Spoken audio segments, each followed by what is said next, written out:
From our family to yours, we promise the best quality in our Scott Farm sweet potato products.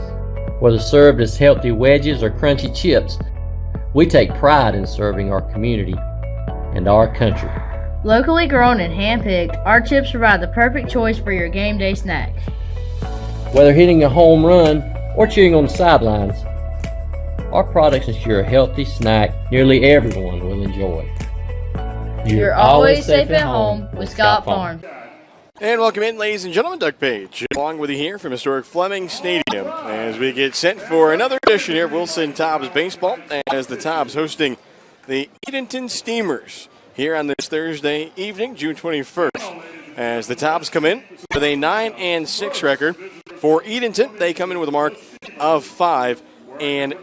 Taking a quick look here at the Coastal Plain League North Division standings. Tobs last night, unfortunately, not able to play against Wilmington as Mother Nature reigned that game out. Peninsula, they lead the way with a 10-5 mark. They've won each of their last 2 games, 7-3 in their last 10. For the Tobs, they are in second at 9-6. They have lost their last outing that came against Peninsula, and they are 6-4 in their last 10. Martinsville, they are 8-10, 5-5 in their last 10 games on a 1-game losing streak. And Edenton, 5-10, and they are 4-6 in their last 10 games. They are on a 1-game losing streak as well. As we take a look here at the starting lineups tonight, first for the visiting Edenton Steamers, as they are coached by Russ Burrows, assisted by Reed Gamache and Matt Garlock, who is the pitching coach for the Steamers. Leading things off in left field, it'll be number 18, Devin Gardner. Batting second, it'll be the shortstop, number 29, Anthony Warnicki. Batting third, it's the third baseman, number 15, Rich Chufo. Batting fourth, the first baseman, number 33, Zane Harris. Batting fifth, the catcher, number 21, Nick Caruso. Batting sixth, the designated hitter, number 19, Arthur Sells. Batting seventh, the right fielder, number 3, Josh Martinez. Batting eighth, the second baseman, number 6, Tyler Jones.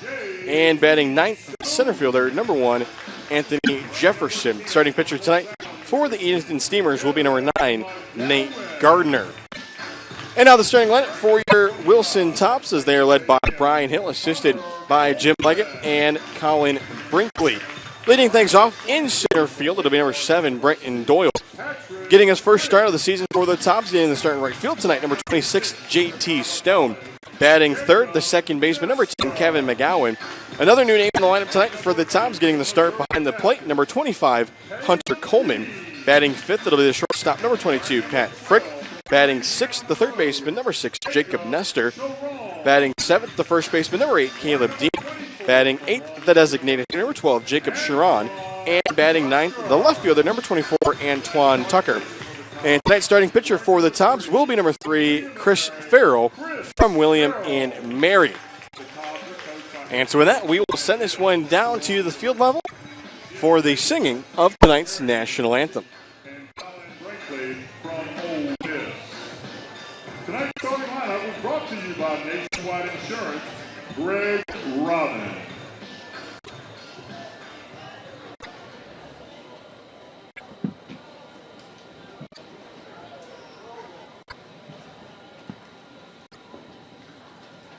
Now, ladies and gentlemen, please rise. Gentlemen, remove your caps for the singing of the national anthem. Tonight's anthem will be performed by Jocelyn Tucker with the UPS store.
Thank you, Joshua. The official game ball of the Coastal Plain League is presented by Lori Thomas, Farm Bureau Insurance. And welcome back, ladies and gentlemen. Doug Page along with you here as we get set for tonight's matchup between the Edenton Steamers and the Wilson Tobs. As going through his warm-up pitches, number 3, Chris Farrell. Give you a look at his numbers of the season. Of 5 ERA, has a no-run record. Tonight will be his 4th start of the summer. 9 innings pitched. He's allowed 8 runs, 5 earned off 13 hits, as he has struck out 7 batters, and this one has walked 5 this season. So for Farrell, going to look to try to get into the win column here for the Wilson Tobs, as he will face Devin Gardner, Anthony Warnicki, and Rich Chufo. For the Steamers,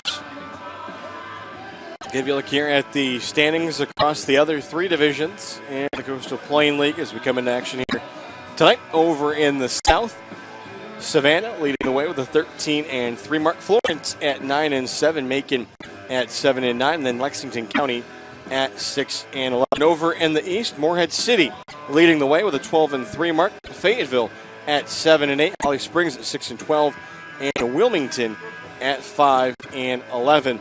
And then in the West, High Point, Thomasville with their 10-8 mark. They sit atop the division standings there. And then Gastonia at 9-9, Ashboro at 7-9, and Forest City at 7-9 as well. Games going on across the Coastal Plain League this evening as a 7:05 p.m. first pitch between High Point, Thomasville, and Ashboro. Also, top of the first inning between Wilmington and Fayetteville. Top of the first inning between Gastonia and Forest City. Florence is at Lexington County. Martinsville at Peninsula. Morehead City at Holly Springs. And Macon is at Savannah. As we get set to go, Gardner steps in, and the first pitch to him will miss up and in. And for Devin Gardner, wears number 18, a junior from Belmont University from Maryville, Tennessee. Drives this one out to left. Tucker looking up over him. That one's going to be down. He'll quickly get it back in, but it will be a stand-up leadoff double for Devin Gardner. As Gardner got out in front of that pitch. And so that'll be a quick hit here for the Steamers. So for Gardner, taking a look at his numbers on the season, that is going to be his 13th hit, his second double. And that will bring up Anthony Warnicki, the shortstop, batting .313 on the summer. 15 for 48 at the plate. As this one will miss down in the dirt. Warnicki, 10 runs scored. Has a home run, 7 RBIs. The Steamers offensively this year led by their third baseman, Rich Chufo, who was in the on-deck circle. 1-0 pitch on its way here from Farrell. As that one is in there for a called strike. Give you a look here defensively at the Tobs through the infield. Coleman behind the plate. Dean is at first. McGowan at second. Frick at short. Nestor is at third. Through the outfield, Tucker in left. Doyle in center. And Stone in right. Check here by the pitcher, Chris Farrell. Back to second. Now we'll deliver home, and that one's going to be chopped foul down the first base line. So for the Tobs, a new name behind the plate this season, Hunter Coleman, joining the Tobs yesterday. He was activated as he is out of Midland, Texas, attends Texas A&M, where he is a sophomore. This year played in 54 games, including 49 starts, at 17 starts as a catcher. Then the count now will be even here, 2 balls and 2 strikes to Anthony Warnicki, nobody out. And for Coleman in 2017, he was selected to the freshman All-SEC team. Played in 48 games for the Aggies, had 42 starts at .283. This one is going to be fouled down the first baseline. A personal note for Hunter Coleman, his father, David Coleman, he is the head baseball coach at Midland College. Getting the start behind the plate tonight. We'll have another 2-2 pitch. Gardner leads off second after the leadoff double. Here's the offering from Farrell, but first time going to be called.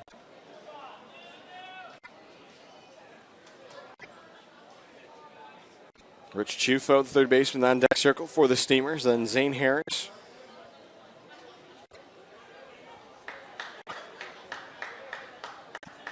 Warnicki, his 15th second on the team, also to Chufo. This one is swung on and missed for strike three, as that is an Edward Jones, Chris Collins strikeout.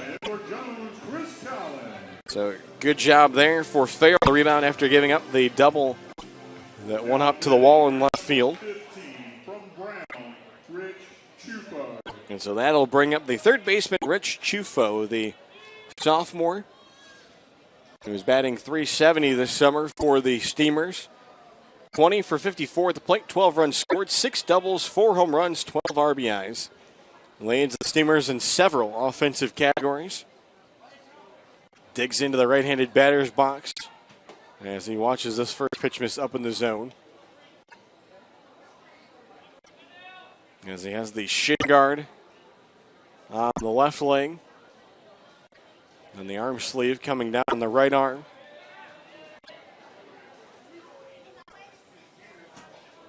Look back to second, Farrell over his home, and that one's going to be in there for a called strike.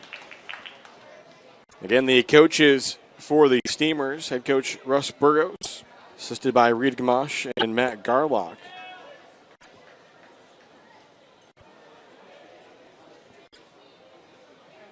Catcher Coleman to go through the signs. Here's the pitch. That one was up in the zone. He had to come up out of the catcher's stance to get that one. For the Steamers, as the team hitting .232 this year through 15 games, 67 runs scored. They've hit 14 home runs as a team. 4 from Chufo, 3 from Zane Harris, also 2 from Bryson Worrell. 2-1 pitch on its way, and that one is a half-hearted swing. Not able to hold up on it was Chufo. Chufo this season against the Tobs, taking a look at his game log breakdown, went 2 for 3 in the first game of the season against Wilson. Followed that up with an 0 for 4 performance. Here's the 2-2 pitch. That one is fouled out first baseline.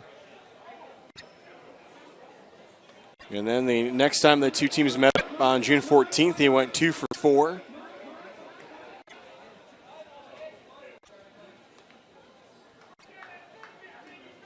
He has produced some hits this year against the Tobs. He's locked in a 2-2 count here against Chris Farrell. 1 out in the top of the first inning with a runner on second. Righty-righty matchup. Here's the pitch, and that one gets away from the catcher. As Coleman didn't know where it was.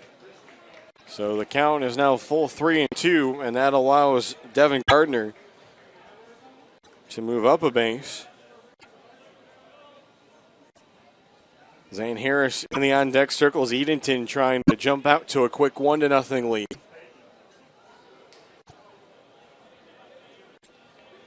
It's obviously the first time that Chris Farrell working with Hunter Coleman.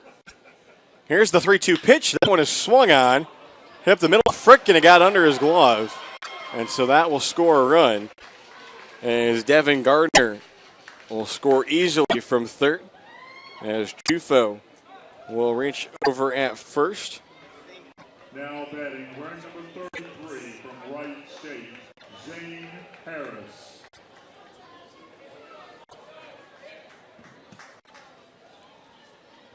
So an early 1-0 lead for the Steamers as Chufo reaches on the E6, gets the RBI on the play. That will be his 13th RBI of the season. As the pitch here will miss outside to Zane Harris, the first baseman. Harris, a redshirt freshman, 11 for 39 on the season, 8 runs scored, 2 doubles, 3 home runs, 6 RBIs, batting .282. As Chufo leads off at first. He's stolen 3 bases this year, has been caught once. Here's the pitch. That one misses away as well.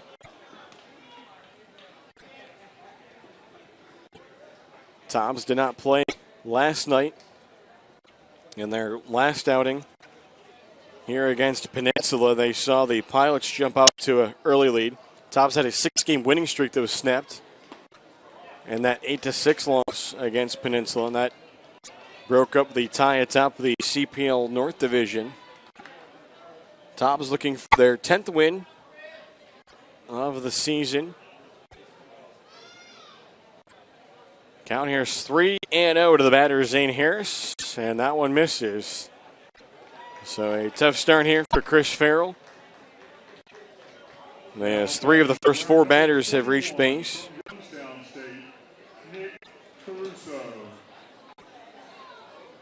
So that'll move Rich Chufo down to second. And that'll bring up the catcher, Nick Caruso, out of Youngstown State. Caruso, the junior, batting .300, 12 for 40 at the plate, 6 runs, a homer, 9 RBIs, 8 walks, 6 strikeouts. Runner going for third, the throw, and that's going to be in time. Welcome to Wilson, Hunter Coleman, as he guns down Rich Chufo trying to swipe third. As that'll go down 2-5. And Zane Harris stayed at first behind the play, so now it's 2 outs and a runner at first.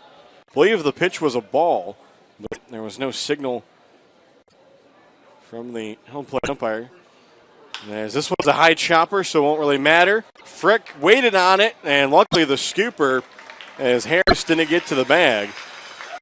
And so the Tobs will get out of it with just the run as it scores on the air by the shortstop, Pat Frick. As Caruso grounds into the fielder's choice. And so that'll do it here in the top of the first. As we go to the bottom half, Tom's going to try to quickly get this game knotted back up, as it's Thirsty Thursday here at the ballpark tonight, along with Emerge Ortho and Host Family Appreciation Night. As before the game started, we had the opportunity to have our players and their host families be recognized on the field. They were also given a couple of gifts, and then had a big group photo taken out on the field. As we definitely appreciate all that our host families do, as they are the team behind the team here with the Wilson Tobs. Also our Farm to Field Farmers Market this evening, thanks to Dean's Farm Market. And then tonight after the game, it'll be late night with the Tobs at Buffalo Wild Wings. There's some upcoming home teams and promotions on Sunday. We'll be back here at historic Fleming Stadium for 2, as the Fayetteville Swamp Dogs are in town for a 6 p.m. first pitch, 2 7-inning games, as it'll be Bang for Your Buck Sunday and the 6th annual Home Run for Hunger celebration, as fans that bring non-perishable food items will receive free admission into the game. Also Friday, June 29th, versus the Peninsula Pilots, 7 p.m. first pitch. It'll be the Diggin' at the Diamond game, as fans can sign up at Saslo's Jewelers for free and get a game ticket and a chance to dig for prizes. And then on Sunday, July 1st, the Holly Springs Salamanders back here for the second time this season at 6 p.m. first pitch, and another Bang for Your Buck Sunday, as the Tobs after tonight will hit the road for 2, as they will be at Martinsville tomorrow night, and then Peninsula on Saturday before returning home on Sunday to face Fayetteville. So going through his warm-up tosses, the starter for Edenton, number 9, Nate Gardner. Taking a look at Gardner's numbers on the year. The junior, this will be his 6th appearance, his 2nd start. He has worked 7 1/3 innings, has allowed 7 runs, 6 of those earned off 8 hits, has struck out 9 batters, walked 8, and yielded 2 home runs, a 7.36 ERA. As he will face the center fielder from Shepherd University, Bretton Doyle. Nate Gardner, a junior from North Carolina Wesleyan College. A teammate for the Tobs here, as that one is swung on. Hit out to second there, and that one is going to be thrown over. A nice play by Jones. So that'll be the first down as Doyle is down, 4-3. So that'll bring up JT Stone as he will make his season debut for the Wilson Tobs. As for JT Stone, a sophomore from Fayetteville, North Carolina. As he gets the start in right field tonight. As he takes a called strike here from Gardner. As I was mentioning earlier, Gardner, a teammate of Tobs pitcher Chris Kernan, also goes to NC Central. Kernan, the reigning CPL pitcher of the week after his complete game victory shutout. Here in a doubleheader win against Martinsville Mustangs. 0-2 pitch is swung out and chopped foul down the first base line by Stone. JT Stone had a hot start to the season this year for Mount Olive before having the season shut down due to an injury. Especially in the first series of the season as Mount Olive took on Lander. As the 0-2 is going to be called strike 3 on the offer by Stone. And so that will be the second out of the inning. They say he was unable to hold up our umpires for tonight. Behind the plate, Brian Laws. In the field, Jared Molman. So that'll bring up the left-handed swinging second baseman, Kevin McGowan. For McGowan on the season, .317 batting average. Takes a strike here. 13 for 41 at the plate with 3 doubles, 8 RBIs. 3 runs scored. And as he skies this one in the air, looking for it over at third is Chufo, and then he steps back in front of Warnicki, and he makes the catch. So it's a 1-2-3 bottom of the first, relatively easy for Nate Gardner. As that will send us here to the second inning with the Steamers on top of the Tobs 1-0. As you are watching Wilson Tobs Baseball here at CPLBaseball.tv. So what makes Mobile Mini the most secure choice for portable storage? It's our all-steel construction, patented tri-cam locking system, and container guard locks that come together to provide the most secure portable storage solution in the business. Our standard containers combine exceptional security with excellent value, utilizing exterior locking bars for access and may require an extra hand. This system is ideal for construction situations where access is infrequent. For even greater ease and convenience, our premium container delivers Mobile Mini's superior security with our easy access design. Doors easily open with one hand, making it ideal for frequent retail or commercial use. Whichever way you go, you can't go wrong. Locking in the superior quality, security, and convenience of Mobile Mini. From our family to yours, we promise the best quality in our Scott Farm sweet potato products. Whether served as healthy wedges or crunchy chips, we take pride in serving our community and our country. Locally grown and hand-picked, our chips provide the perfect choice for your game day snack. Whether hitting a home run or cheering on the sidelines, our products ensure a healthy snack nearly everyone will enjoy. You're always safe at home with Scott Farms. And welcome back, ladies and gentlemen. Doug Page along with you here as we get set for the top of the second inning. Edenton out to an early 1-0 lead after they picked up a run on the error by Pat Frick. As Rich Chufo picking up the RBI. It's in a chopper back up the middle. Tobs fans, don't forget, Throwback Thirsty Thursdays are back at the ballpark this season. As every Thursday, we'll have dollar select beers, discounted draft beers, and half-priced fountain drinks, along with our Farm to Field Farmers Market, sponsored by Dean's Farm Market.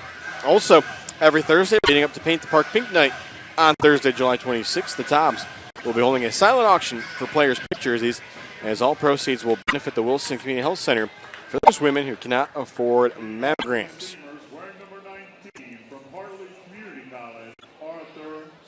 So Arthur Sells will step in to lead things off. Sells, a sophomore from Heartland Community College. College out of West Des Moines, Iowa. Takes this pitch inside. It'll be the 6, 7, and 8 batters, Sells, Martinez, and Jones. Sells doing the designated hitting here tonight. As this one misses up in the zone. That missed up above the letters. For Sells this season, batting .212 as he is 7 for 33 at the plate with 3 doubles, a home run, 6 RBIs, 4 runs scored. Struck out 17 times, just 3 walks. And he's not going to be all that much trouble here. The count now 3-0. The 17 strikeouts do lead Edenton. Edenton as a team has struck out 134 times this season. As the pitch here will be a called strike. Their opponents have struck out 147 times. 3-1 pitch is going to miss off the outer half. So that will be the second walk already for Chris Farrell. And it'll be another leadoff runner on base. Wearing number 3 from Lipscomb College, Josh Martinez. So that'll bring up the right fielder, Josh Martinez. He wears jersey number 3, a sophomore from Lipscomb University out of Puerto Rico. As Martinez, this one is going to get away from the catcher, and that will allow Sells to head down to second. Martinez batting .063. He is 2 for 32 at the plate with 2 runs scored. He has 1 walk, 8 strikeouts. So it's been a tough stretch for Martinez. He is ahead in the count here now, 1-0 with a runner out in scoring position. And this one is going to be a called strike. So for Josh Martinez this season, he had a 1-for-4 outing against Moorhead City. His other hit came in the season opener for the Wilson Tobs, or against the Wilson Tobs. He had a 1-for-3 game. He had struck out once, walked once, stole a pair of bases. Leading out at second is Sells. Farrell delivers, and that one is going to be low. So the count now 2-1. Steamers have had 4 base runners here early on in this one.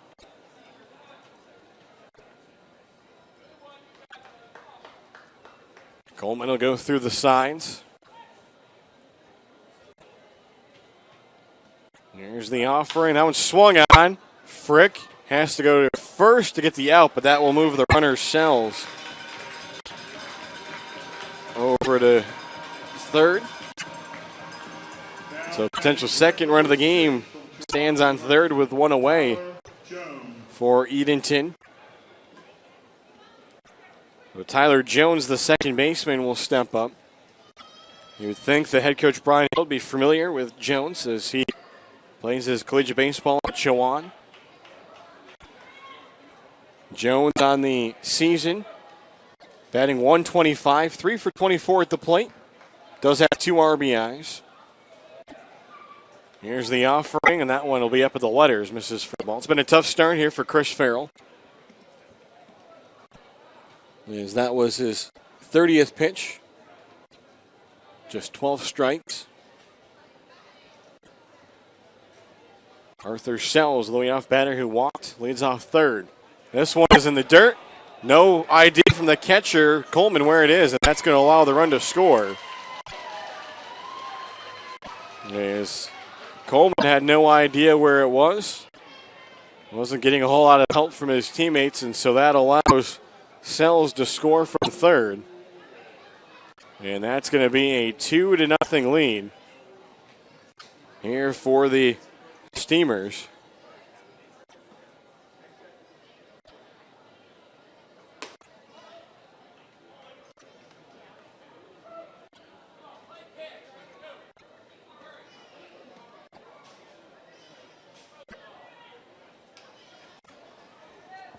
Count now 3-0, and that will miss. So things not getting easier for Chris Farrell and the Tobs, as that is the second walk of the inning that he has issued. And so that'll bring up the center fielder, Anthony Jefferson. Jefferson also out of Chowan University from Bridgeville, Delaware, the junior. Bats in the number 9 spot for the Steamers with his number 8 batter Tyler Jones over at first. And another quick throw over as that one was low. For Anthony Jefferson on the season, batting .214, 6 for 28 to plate with a double. As he has 6 runs scored, no RBIs. So the count here, no balls and a strike. Quickly a 2-0 lead in this game for Edenton. As this one is going to miss.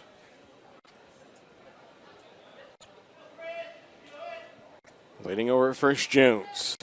Being held on by Caleb Dean. The offering here swung on, fouled out of play, first base side. Give you a look at some of the early score updates from around the Coastal Plain League. As top of the third inning, High Point Thomasville leads Ashboro 2-0.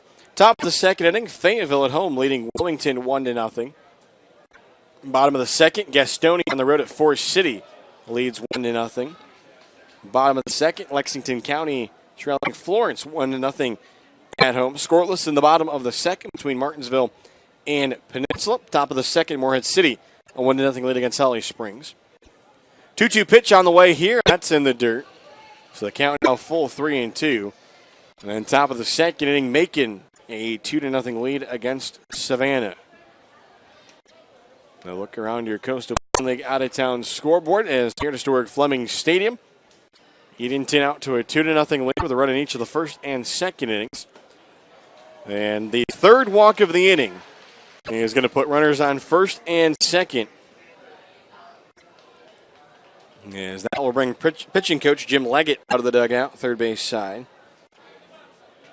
Here to have a chat with the starter, Chris Farrell. So that's the fourth walk for Chris Farrell between these first two innings. Top of the order as Devin Gardner will step in. He led things off with a double. And eventually scored on the E6. As that had given Edenton a 1-0 lead.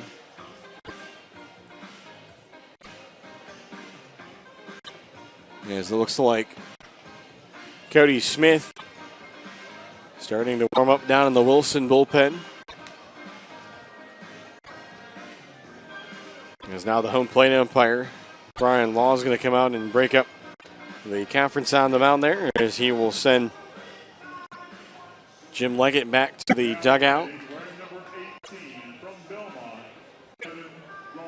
So Gardner will step in with runners here on first and second.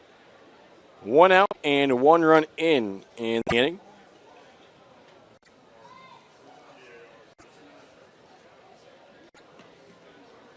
Long look in here for Farrell. Let's look back to second, sets and delivers. That one's in the dirt. And again, it bounced away from Coleman. And then heading back to second, luckily, was Tyler Jones. Even though that one had gotten away from Coleman, that time he was able to find it quick enough. Tobs will play in front of the runner at first. This one in the dirt. And Coleman able to stop it. As Coleman has had a interesting start behind the plate here in his first game for the Tobs. Definitely been active behind the plate. Farrell, look back to second, delivers. And that one's going to miss. And the count now 3-0. Farrell taking the long look out to the scoreboard in left field. Sees the 1 out up there. 1 pitch away from potentially walking the bases loaded. Here's the 3-0, and that is going to miss for ball 4. And so the fourth walk of the inning. And now the bases are loaded for Edenton here in the top of the second inning. Now batting, wearing number 29 from Long Island, Brooklyn, Anthony Warnicki. So that'll move Jones over to third, Jefferson up to second. And that'll bring up Warnicki, who the Tobs luckily were able to strike out the first time up, but he has been the hottest hitter so far for Edenton. And he's got a chance here to bring in some RBIs. This one up at the eye level. And just a tough night for Chris Farrell, unfortunately. Doesn't have it, as the ratio so far not good. 14 strikes, 30 balls. Runners late from first, second, and third. This one fouled back. As Warnicki will even the count up. He had struck out back in the first inning after Gardner led things off with the double.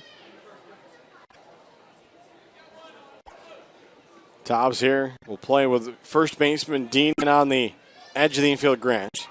Nestor just a couple steps off. 1-1 pitch coming here from Chris Farrell. And that one is going to be a called strike on the outer half.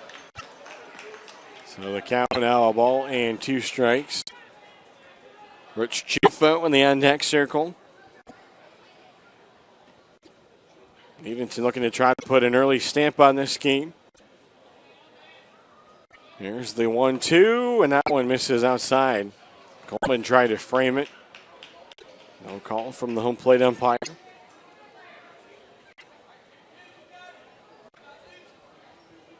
Out in this inning, a 6-3 ground out off the bat of Josh Martinez.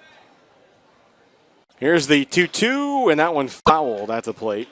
As that 6-3 ground out for Martinez had moved Sells over to third. And then Sells scoring on the pass ball. Earlier in that sequence, he had moved down to second on a wild pitch.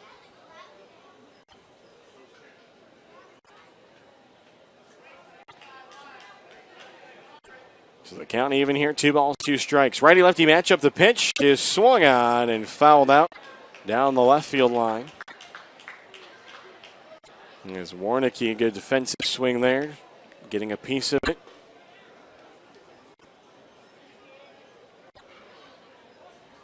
Just one hit thus point for Edenton. But one here could put that comfortably ahead. The 2-2 is swung on, hit out to left. That'll be caught by Tucker. That will score a run. As it'll be a sacrifice fly RBI for Anthony Warnicki, and it will give Edenton a 3-0 lead. As Tyler Jones tags up and scores from third.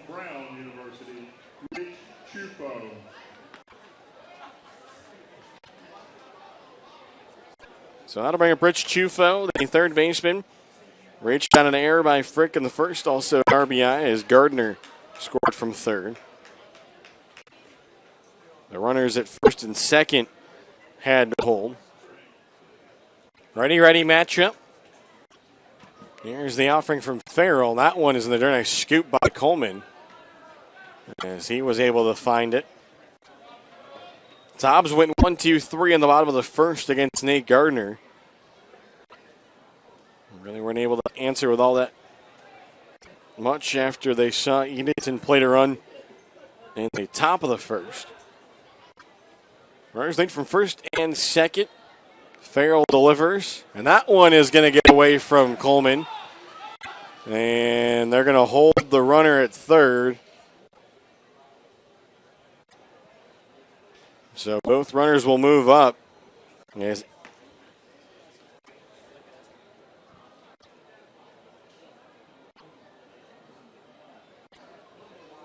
so after a wild pitch, that is going to bring head coach Brian Hill out of the dugout, and that is going to do it here for Chris Farrell, who just did not have it tonight.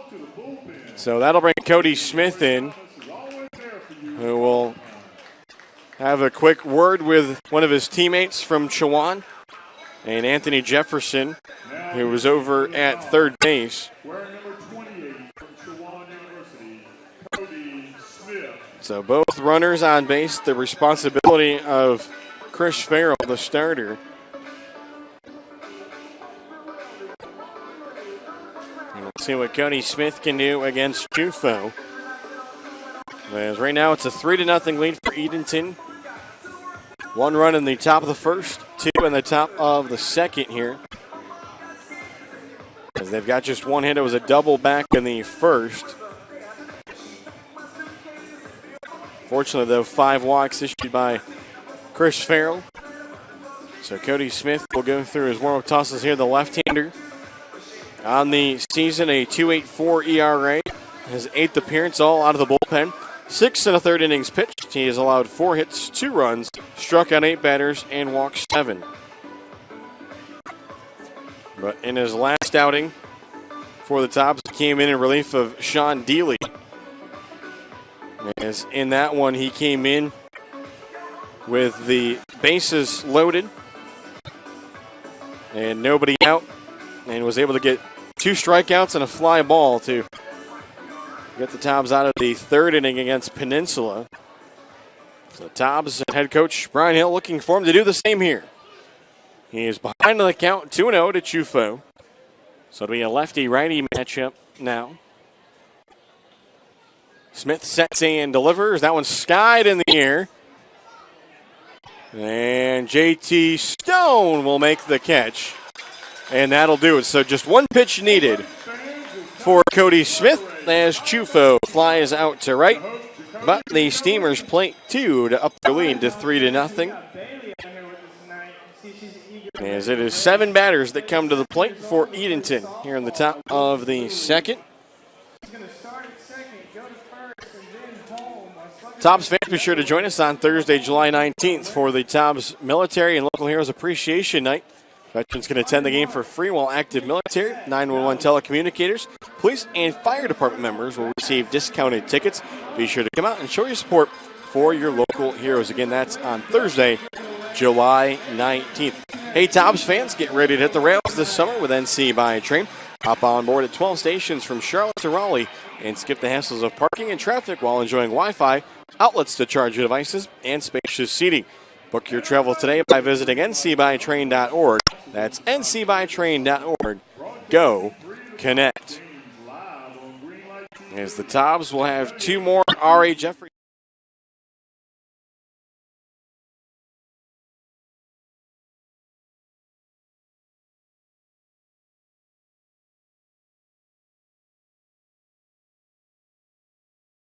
Sixth.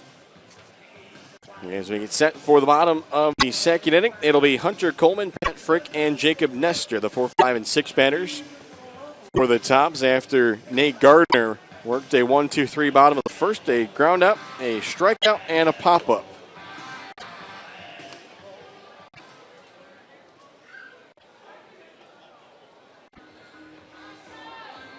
So for Hunter Coleman, his first at-bat for the Wilson Tobs. So earlier this year at Texas A&M, played in 54 games, had 49 starts, 17 behind the plate, 17 at first base, 15 as the designated hitter. Hit .247 with 37 runs scored, 12 doubles, 2 triples, 5 home runs, and 39 runs batted in. He awaits the first pitch here from Gardner, and that one misses outside. Another interesting note for Hunter Coleman. He also tallied the Aggies' second longest stretch of reaching base on the season as he reached base in 20 consecutive games. As he skies this one down the right field line and out of play. After starting the season with a .213 batting average in his first 31 games, he finished the season by hitting .283, 26 for 92. He had 4 doubles, 2 triples, 3 home runs, and 2 RBIs to close out the season. 1-1 pitch here is fouled at the plate. As the catcher Caruso popped up like he was going to play, and then Coleman had started to put a little pep in his step. Thought it was going to be fair. But the count will be a ball and 2 strikes. So for Hunter Coleman, in his Texas A&M career, has appeared in 102 games and 91 starts. Had a really nice freshman campaign. Trying to get something going here for the Tobs. The 1-2 pitch, and he fouls it into the netting over towards the Edenton dugout to keep the at-bat alive. Pat Frick in the on-deck circle for the Tobs. And then Jacob Nestor getting the start tonight over at third base. Here's the 1-2 again, and that one is swung on and missed for strike 3, as that will be the second strikeout for Nate Gardner.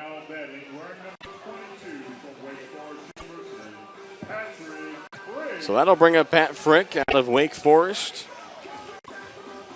Frick on the season, batting .263, 15 for 57, 9 runs scored, 2 doubles, 2 RBIs, 4 walks, 6 strikeouts, been hit by 3 pitches. As this is his 15th start of the season, behind the count 0-1. Here's the offer, now it's skied in the air. Over on the first base side, and that one will be caught by Zane Harris. And there are quickly 2 away. So things going good so far here in the early on this one for Edenton. They've been aided at the plate. And Nate Gardner not having any trouble this far as Jacob Nestor will step up. Third baseman out of Catawba. Nestor batting .313. Takes his first pitch low for a ball. Nestor 10 for 32 at the plate. 8 runs scored, a double, a triple, 5 RBIs. He has walked 10 times and struck out 10 times. As he is going to foul this pitch off down the right field line. Caleb Dean in the on-deck circle. Tobs still looking for that elusive first base runner of the game. Trailing 3-0 in the bottom of the second inning.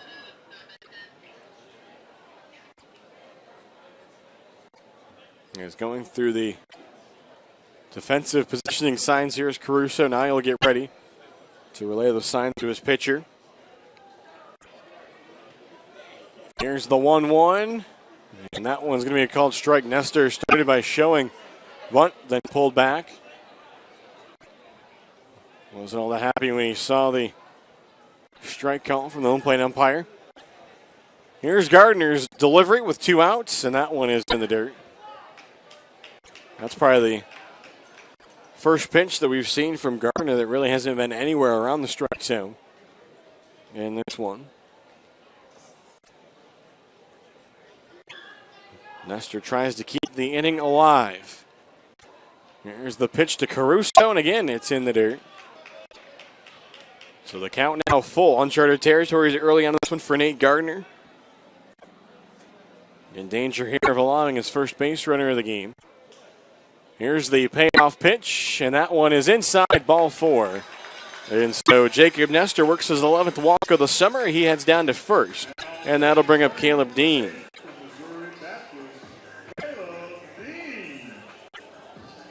So Caleb Dean, the first baseman, a junior from Missouri Baptist out of Killeen, Texas. Dean on the season, batting .231, 9 for 39 at the plate, 3 doubles, a triple, a home run, 8 RBIs. As the pitch here is going to be elevated in the zone, so the count starts off 1-0. Dean has really turned things on as of late over his last 5 games. One of the reasons why he has continued to been given the start at first base. Clubbed his first home run of the season here against Peninsula. There's the strike going to be called here. That one looked to be up in the zone a little bit. So the count is even. As Dean drove it well over the wall in left field to the left of the scoreboard. 1-1 pitch here is swung and missed. Going down to a knee was Dean. So Nate Gardner now had the count 1-2, trying to work around the 2-out walk. Worked by Jacob Nestor. Jacob Sharon in the on-deck circle. Here's the 1-2. That one's a chopper. And it bounces off of Warnick. He is short, heading for third. He is going to be Nestor. And the Tobs have him on the corners here with 2 outs in the bottom of the second.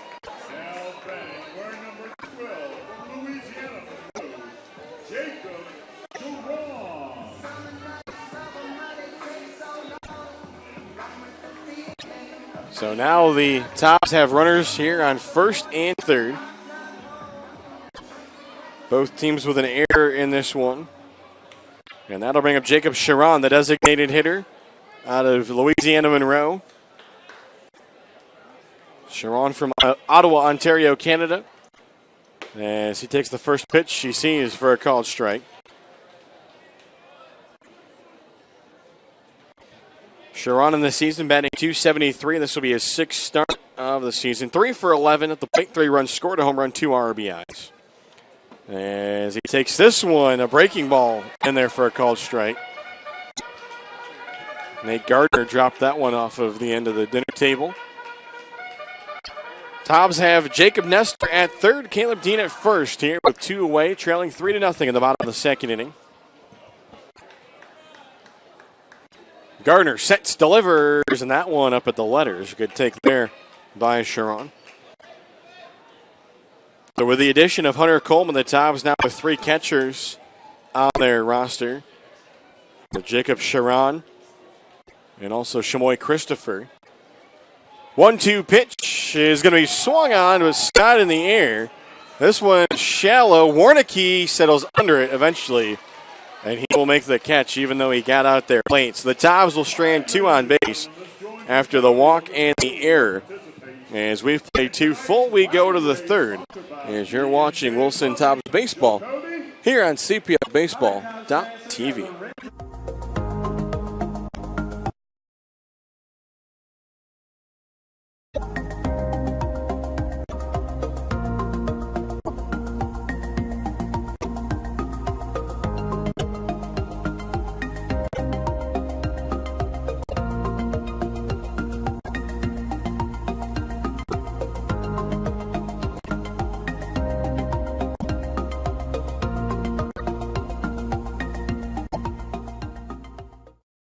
From our family to yours, we promise the best quality in our Scott Farm sweet potato products.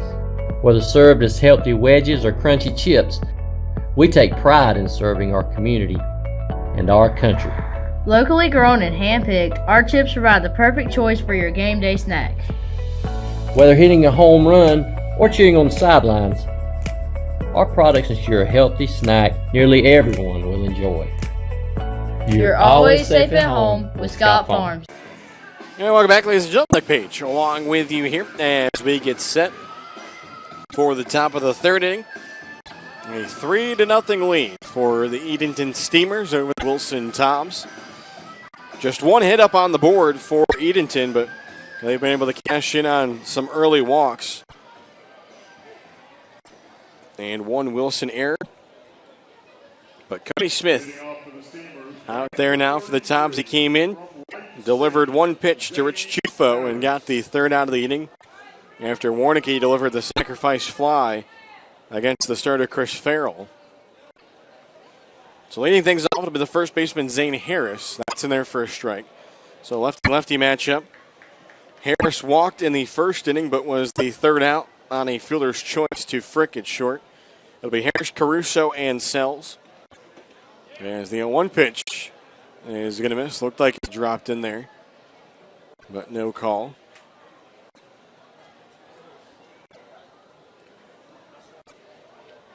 The catcher Caruso in the on-deck circle. This one breaks low and away.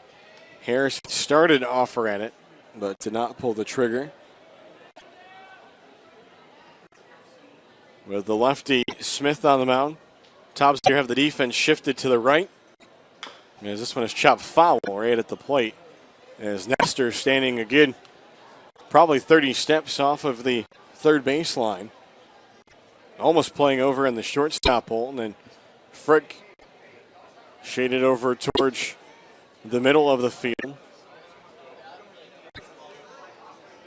2-2 pitch on its way. And that one is going to miss off the outer half. So the count will be full here. 3 balls and 2 strikes.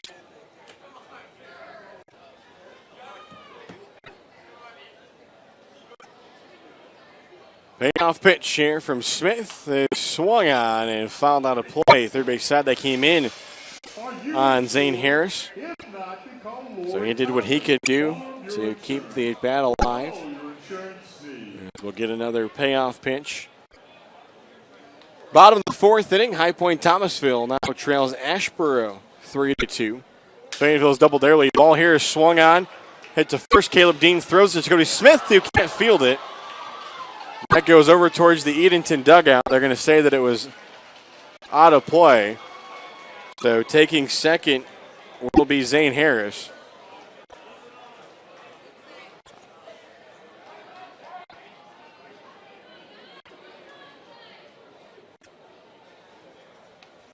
So that will be the second error of the game for the Tobs, as it was a dribbler hit to Caleb Dean, who tried to toss it over to his pitcher, Cody Smith. And so Smith was unable to field it, and that allows Zane Harris to go down to second.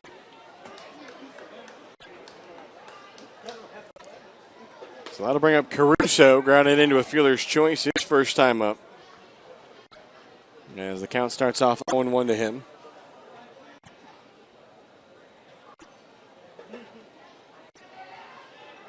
Now Smith will take a look back to the runner at second.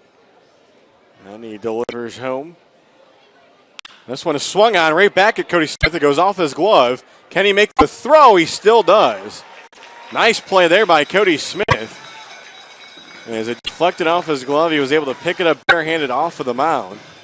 Almost had lost his footing, but he was able to toss it over to Caleb Dean. And the runner, Zane Harris, had to hold at second.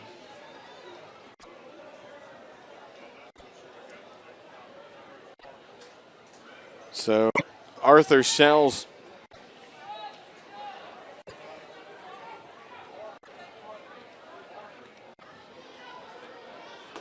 and a fastball here right down the middle to Sells. He walked, advanced to second on a wild pitch, and then scored on a pass ball back in the second inning. That made it 2-0 at the time. It's now 3-0 Edenton. They have a runner here at second. The pitch is swung on and missed. Sells right through it. Josh Martinez in the on-deck circle. Some other scores for you. Bottom of the fourth inning, Gastonia holding their 1-0 lead. Lexington County has scored a pair to take a 2-1 lead against Florence as that game heads to the top of the fourth. And then bottom of the third inning, as this one's going to miss Sloan away, Peninsula has taken a 2-0 lead against Martinsville. And then Morehead City and Macon each with 2-0 leads against Holly Springs and Savannah. Both those games in the fourth inning. 1-2 pitch here is swung out and missed, strike three. And Edward Jones, Chris Collins strikeout for the second out of the inning. So that will bring up the right fielder, Josh Martinez. Grounded out to Frick his first time up. Steamers have had the leadoff runner on base in each of the first three innings to start the game here tonight. It was a double from Gardner in the first, a walk to Sells in the second, and then the error to Harris in the third. The count will start off here 0-1.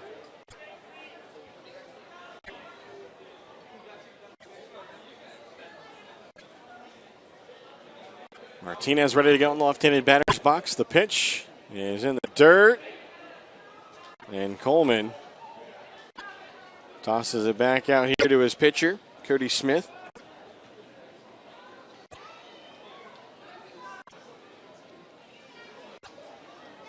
No real wind to speak of here at historic Fleming Stadium. As the fans going here inside of the ballpark to try to help keep the fans a little bit cooler. His temperature at first pitch was right in the low 90s.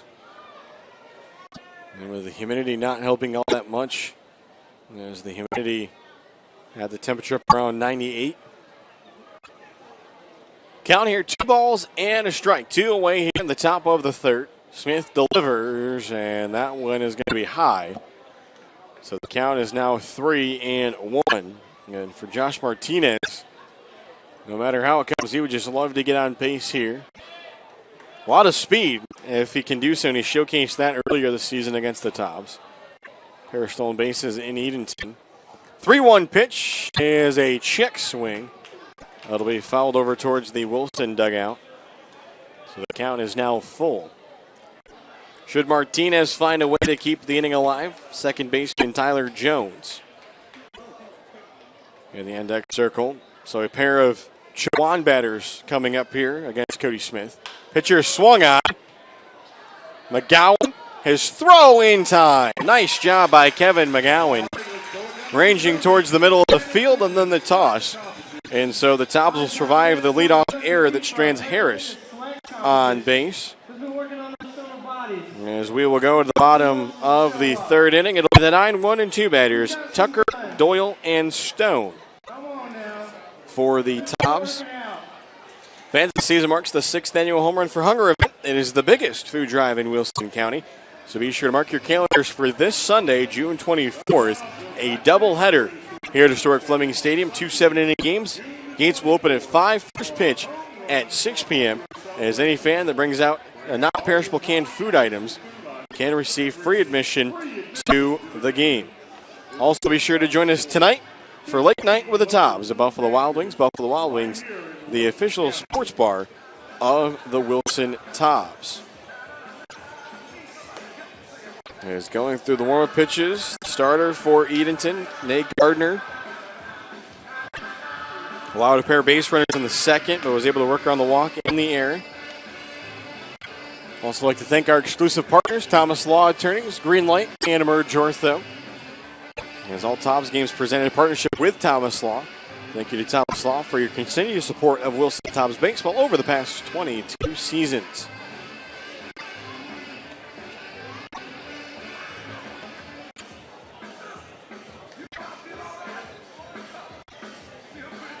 And so the final toss here will come from Nate Gardner. And that will bring up Antoine Tucker, the left fielder, sophomore from Longwood out of Chase City, Virginia. Antoine Tucker on the season, batting .412 as this will be his 13th game. He is 14 for 34 at the plate, 8 runs scored, 3 doubles, a triple, and 9 RBIs. He's coming off a 4-for-4 outing in the loss against Peninsula. Had a pair of RBIs.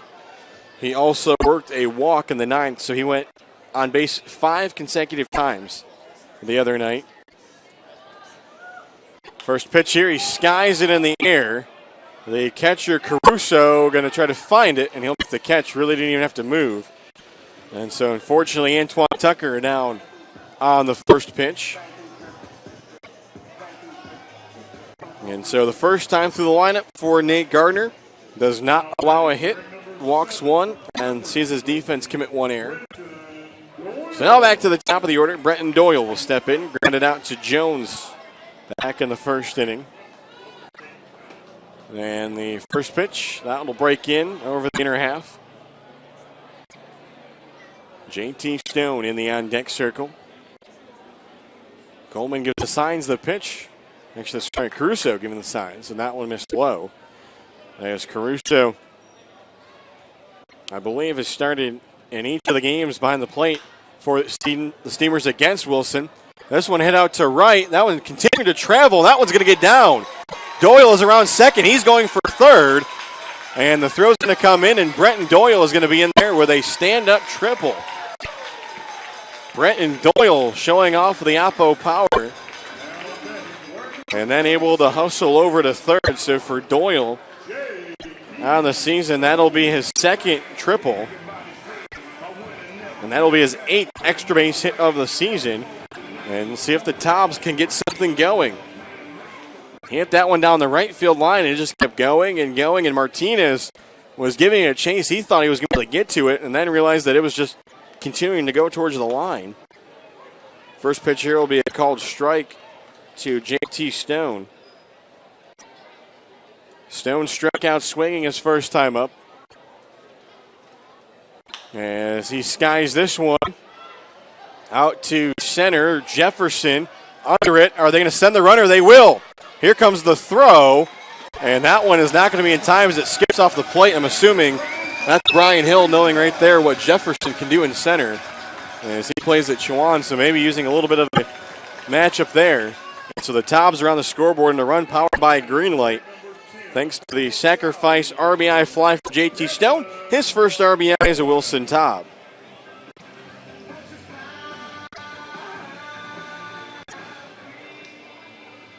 So with 2 outs now in the inning, that'll bring up Kevin McGowan with the bases empty. McGowan drives this one out to left, and that'll be caught by Gardner. And he had that one lined up. So the Tobs do get on the scoreboard. The sacrifice RBI from JT Stout after the 1-out triple from Brenton Doyle. And it's 3-1 as we go to the 4th here at historic Fleming Stadium. As you're watching Wilson Tobs baseball here on CPLBaseball.tv. So what makes Mobile Mini the most secure choice for portable storage? It's our all-steel construction, patented tri-cam locking system, and container guard locks that come together to provide the most secure portable storage solution in the business. Our standard containers combine exceptional security with excellent value, utilizing exterior locking bars for access and may require an extra hand. This system is ideal for construction situations where access is infrequent. For even greater ease and convenience, our premium container delivers Mobile Mini's superior security with our easy access design. Doors easily open with one hand, making it ideal for frequent retail or commercial use. Whichever way you go, you can't go wrong. Locking in the superior quality, security, and convenience of Mobile Mini. From our family to yours, we promise the best quality in our Scott Farm sweet potato products. Whether served as healthy wedges or crunchy chips, we take pride in serving our community and our country. Locally grown and hand-picked, our chips provide the perfect choice for your game day snack. Whether hitting a home run or cheering on the sidelines, our products ensure a healthy snack nearly everyone will enjoy. You're always safe at home with Scott Farms. And welcome back, ladies and gentlemen. Doug Page along with you here. As the Tobs onto the scoreboard, it's now 3-1 as we go to the 4th inning. And Cody Smith back out for his 2nd full inning of relief. Was able to work around the leadoff error in the 3rd inning. Came back to get a grounder to him, a strikeout, and then a ground out to second. So he'll face the 8, 9, and 1 batters, as it'll be Jones, Jefferson, and Gardner. So we'll have a pair of Chowan University matchups here. It's Tyler Jones and Anthony Jefferson, both teammates of Cody Smith. I should say former teammates, technically, as Cody Smith graduating this year from Chowan. First pitch here will be outside over into the left-handed batter's box. Jones walked and scored a run back in the 2nd inning. Jefferson walked as well, but he was stranded at 3rd. And this one will be in there for a called strike. Good fastball there from Cody Smith. So the book closed on the starter, Chris Farrell, after Smith came in to get the fly ball to right to end the 2nd inning. And this one taken for a called strike. Holding up on it was Jones. Kind of waved the head a little bit as that one was close.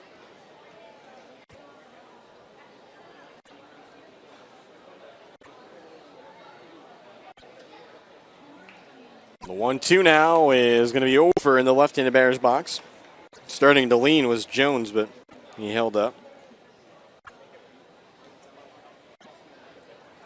So for Chris Farrell, an inning and 2/3, allowed 3 runs on 1 hit, 5 walks, 1 strikeout.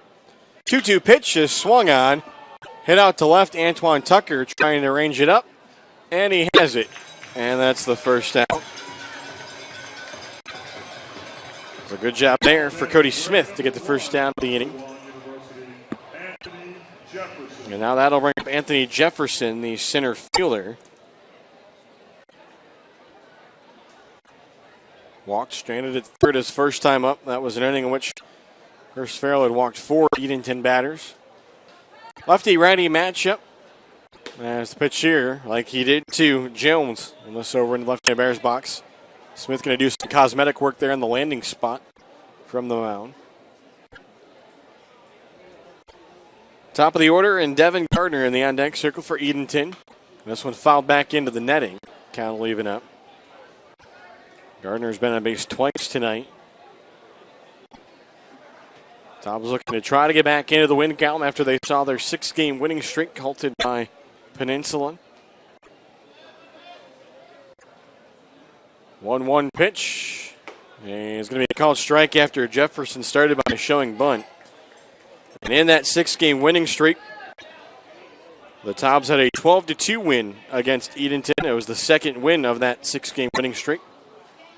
1-2 pitch here is going to miss off the outer half of the plate.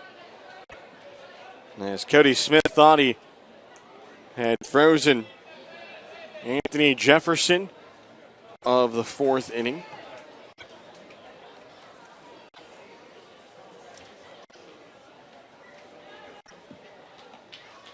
Another payoff pitch is going to miss low and away, and that'll be ball 4. So second walk of the night for Anthony Jefferson as he becomes a 1-out base runner.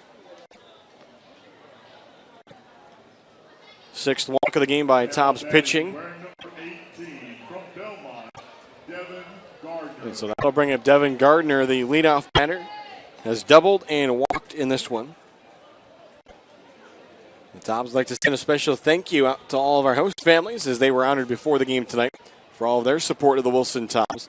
If you're interested in being a part of our team behind the team, be sure to contact the Tobs front office for more information today. There's this first pitch, a called strike to Gardner.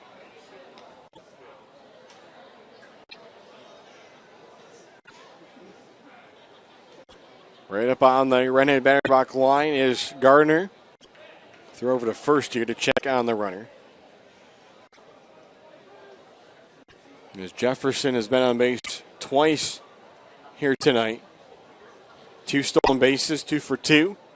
And this one up and away, a snap throw. Did they get the runner? Or they're going to say that the swipe tag there by Dean did not get Jefferson. We've already seen Coleman throw out a would-be base stealer at third, as that was Chufa back in the first. 1-1 pitch on its way. There's going to be a fastball, misses outside. There's a stare down there over at first between Smith and Jefferson.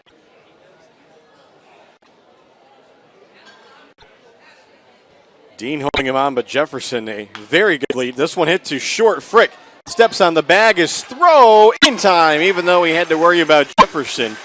So that's an inning ending 6-3 double play. And we will get out of the top of the 4th. Tobs able to get around the 1-out walk as the score remains 3-1 as we go to the bottom of the 4th inning here at historic Fleming Stadium. We also like to send a shout out to French West Vaughan NC by train and travel easy as 1, 2, 3. As a reminder, be sure to pre-register for the 5th annual Diggin' in the Diamond game on Friday, June 29th. You can register for free at Saslow's Jewelers in Wilson for your chance to dig for one of several prizes. Featured prizes are a round trip to Las Vegas, 4-day cruise, and her wedding bands, and Tobs season tickets. As heading back out here for the bottom of the 4th inning, Nate Gardner allowed his first hit of the game, the first run in the 3rd inning after the 1-out triple from Brenton Doyle and the sacrifice fly from J.T. Stone, picking up his first RBI for the Tobs this season in his first game.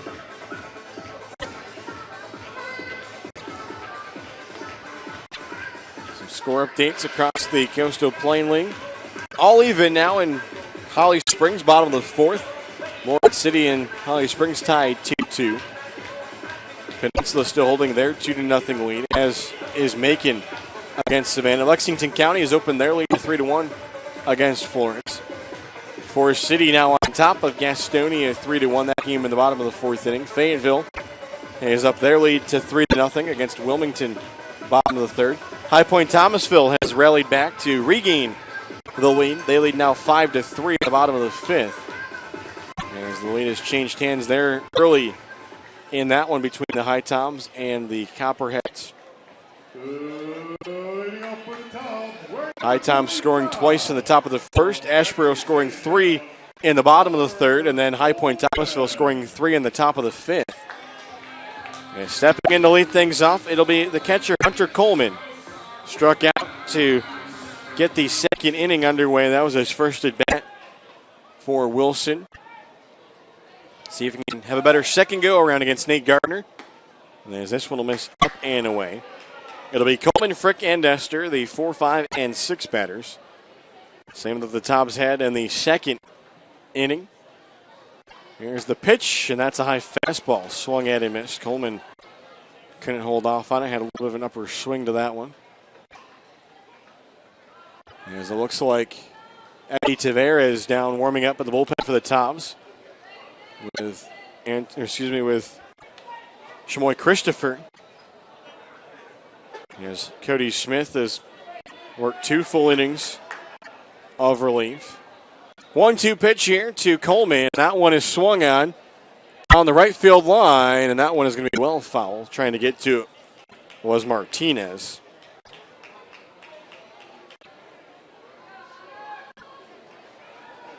So Hunter Coleman will try things again.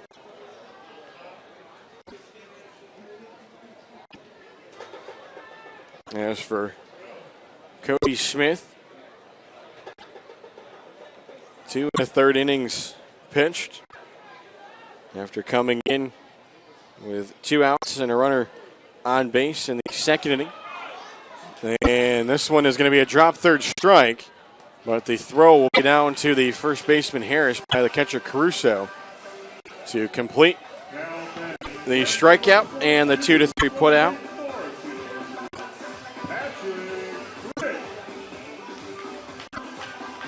And so that'll bring up Frick, the shortstop. Popped up in foul territory to Harris his first time up. Both teams with a hit in this game. And a ball here going to miss. Frick taking all the way. A run in the first, 2 in the second for Edenton. And both scoreless in each of the last 2 innings. Top scoring in the third. 1-0 offering on the way here from Gardner, and that one will miss. Good eye. Nestor in the on-deck circle. He was the first Tob to reach base. That was with 2 outs in the second inning. Pitch here is going to be a called strike. As I said, that one was on the outer half.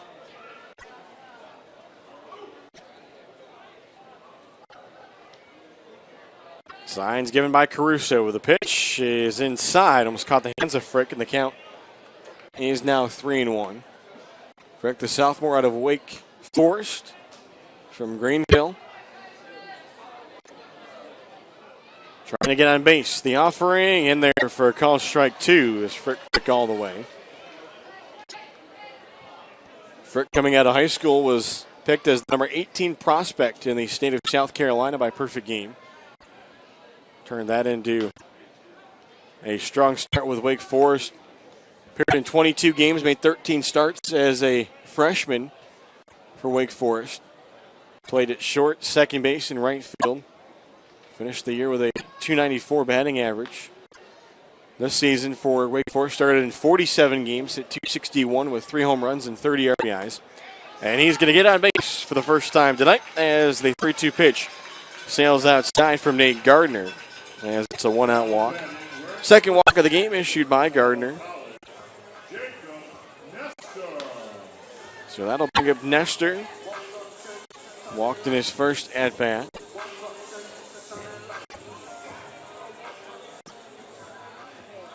Nestor, the sophomore out of Catawba College from Kernersville, North Carolina. Nestor awaiting the first pitch as he swings at a high chopper over Chufo's head and into left field. Frick's going to head for third. Nestor thinking about second. He'll pull back. And Jacob Nestor with the high chopper single. Second hit of the game for the Tobs, and they've got runners down the corners with 1 away. So a nice piece of hitting there for Nestor, just doing what he was given. Alert base running for Frick. As he goes over to third, I was going to say for Nestor, he had a full summer of baseball, started all 54 games for Catawba, hit .323 with a .438 on base percentage. Now the batter, and that one's going to be a single for Caleb Dean, and it's 3-2. A run powered by a green light as Caleb Dean first pitch swinging cuts the deficit to 1. So for Caleb Dean, that'll be RBI number 9 of the summer for him, his 10th hit, as that will put the batting average up a little bit more. So that'll bring up the designated hitter, Jacob Charong. Tobs trying to string something together here. Charong popped up to the shortstop, Warnicki, to end the second inning. So after the strikeout to Hunter Coleman, Frick worked the walk. Then went over to third on the single by Nestor, and then Dean, first pitch swinging, drives in Frick. Sharon behind the count 0-1. Here's the pitch, and he swings and misses. Can't hold up on it. It was a good pitch, though, by Nate Gardner. Bullpen still quiet for the Steamers. And it's now 3-2 here in the bottom of the 4th inning. Tobs with 3 hits up on the scoreboard. Nate Gardner will take a look back at the runner at second. He delivers the 0-2 pitch, and that one misses outside. No call from the home plate umpire, Brian Laws. Caruso going through the signs, trying to find the out pitch here. With the number 9 batter, Antoine Tucker, in the index circle. And that one going to be plunked. We'll see, though, if the home plate umpire asks Sharon back. I believe he did. And so he asked Sharon back.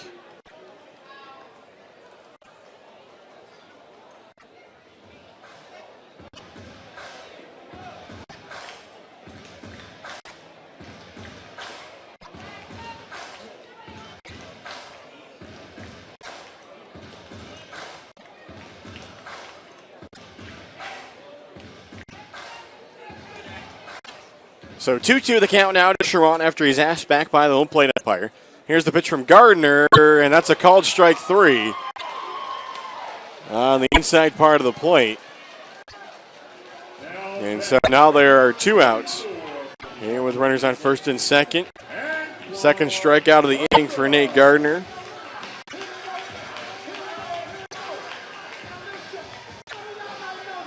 So that will bring up Antoine Tucker, popped up to the catcher Caruso in foul territory on the first pitch that he saw to start the 3rd inning. That came ahead of the triple from Brenton Doyle.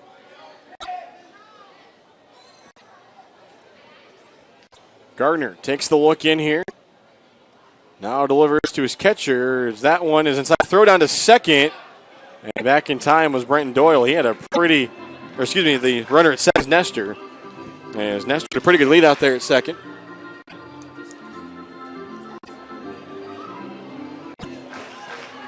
So Nestor was jockeying off second before the pitch and then continued his motion. Now this one swung on. Off of the shortstop, Warnicki. Will he have a play? He won't.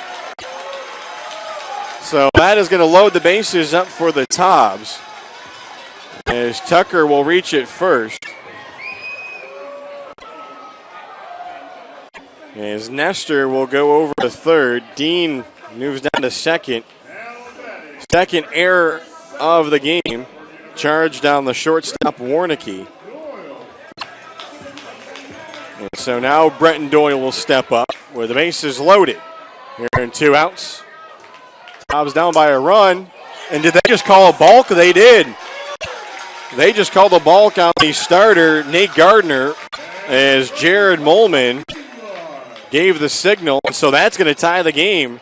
And that'll be an easy run. They're powered by a green light. And that's going to tie us here at 3-3 as Nestor scores from third. Dean will go over to third. Tucker down to second. As head coach Russ Burrows comes out to chat with the umpire and get the explanation on what happened there so they can get an understanding. But that is going to be a balk that will score Nestor. So we are now even here, 3-3. 3 runs over the last 2 innings for the Tobs. See if Brenton Doyle can give the Tobs a lead. Here comes the first pitch. That will be slow it inside for a ball. So Doyle in the game tonight, 1 for 2. A ground out to second, a triple down the right field line. Here's the 1-0. That one swung on a chopper past the first baseman. One run's going to score. Here comes Antoine Tucker. He's going to score. Brenton Doyle is headed for third. And the Tobs lead 5-3. Some more runs powered by Greenlight. It's a 4-run inning. The second error of the inning for the Steamers. And Brenton Doyle, for the second time tonight, stands at third. As that will bring up J.T. Stone. Caleb Dean scored easily from third.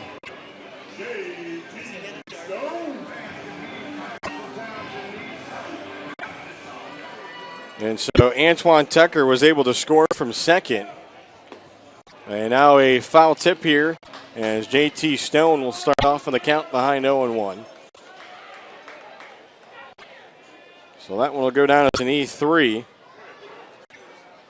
That allows Doyle to get all the way over to third. J.T. Stone has an RBI in the game, came out a sac fly back in the third, is also struck out swinging.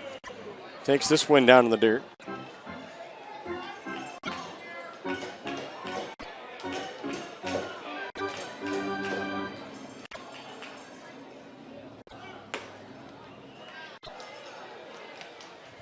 So the count here will be 2 balls and a strike as that one missed up in the zone. J.T. Stone trying to pick up his first hit as a Wilson top.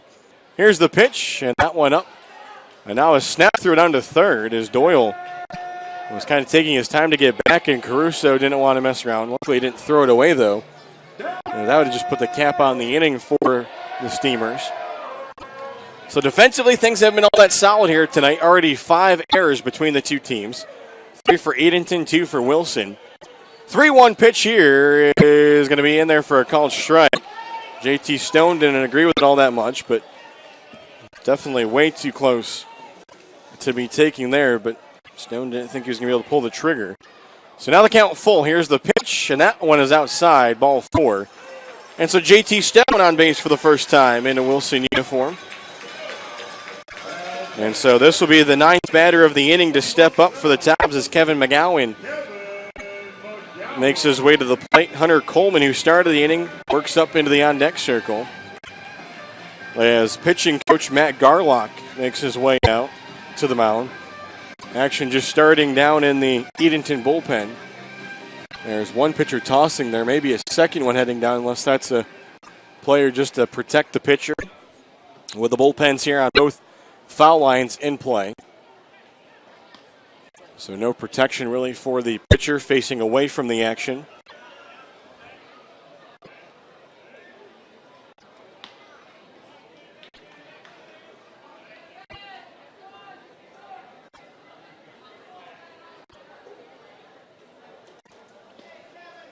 So with 2 away here, and runners on the corners for the Tobs. Kevin McGowan looking to try to continue this rally by the Tobs.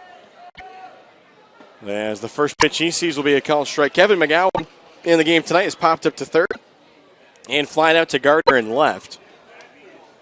He is the 9th batter of the inning to come up and face Nate Gardner as the Tobs have rallied to take the lead here in the bottom of the 4th. There's the 0-1. That one given a ride, but it'll get out of play as third base coach Brian Hill knew that his batter, McGowan, didn't miss that one up by all that much. He got a good swing on that one. So the Tobs entered the inning trailing by a score of 3-1. They've plated 4 to take a 5-3 lead. And they've been aided by a pair of Edenton errors in the frame. An 0-2 pitch coming here to McGowan. Gardner delivers. That one is inside. Runner goes down to second. And out at second is going to be J.T. Stone. Yes, the only thing I think is he must have thought that one got by the catcher, Caruso. And so that will end the inning for the Tobs. And so 9 batters come up to the plate. But Kevin McGowan will get a second chance when we eventually make it to the bottom of the 5th inning. But the Tobs now lead 5-3. As this will send this one to a commercial timeout as you are watching Wilson Tobs Baseball here on CPLBaseball.tv.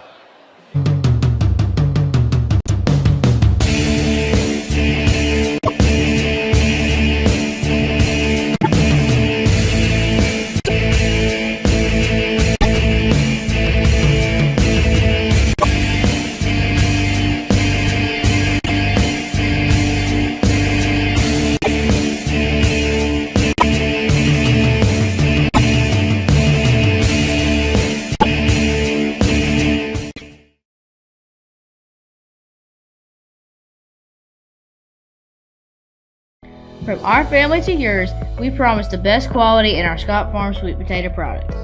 Whether served as healthy wedges or crunchy chips, we take pride in serving our community and our country. Locally grown and hand-picked, our chips provide the perfect choice for your game day snack. Whether hitting a home run or cheering on the sidelines, our products ensure a healthy snack nearly everyone will enjoy. You're always safe at home with Scott Farms. Whenever you have a chance to give back to the community, it's a special day. I just had the opportunity to help a mother and her 3 children move into a home. So Mobile Mini is actually more than just the leader in secure storage and office rentals. We are a community player. Giving back is one of Mobile Mini's core values. It's something that's ingrained in us. I take pride in knowing that my efforts in the community is helping to make someone's life better. Welcome back, ladies and gentlemen. Doug Page along with you here as the Tobs have made a call out to the bullpen, as this will be a Farm Bureau Insurance agent Lori Thomas called the bullpen. Agent Lori Thomas always there for you when called upon. As the new relief pitcher will be number 29, as it'll be Eddie Tavares, the junior right-hander from Peru State. He'll take over for Cody Smith, as the first pitch here will be swung on and fouled out of play off the bat of the shortstop Anthony Warnicki. Warnicki has struck out tonight, also delivered a sacrifice fly RBI. After Cody Smith was able to keep the Steamers off the scoreboard in the 3rd and 4th innings. I believe Warnicki offered it that one. Umpire down the line says no. Can't believe the umpire at the plate couldn't decipher to make that call, but I thought Warnicki offered it that one. So the count 1-1. If you look at the numbers for Tavares on the season, after this pitch here, is that one will be in there for a called strike. An 8.31 ERA. This will be his 6th appearance out of the bullpen. He has tossed 4 1/3 innings, has allowed 4 runs off 5 hits, has walked 5 batters, and struck out 2. So the count, ball and 2 strikes here to Warnicki. The pitch is swung on. That's going to be a single. I thought that was a single. Oh, boy. Wow. That was a fair ball down the third base line. And that was called foul by the home plate umpire. And wow.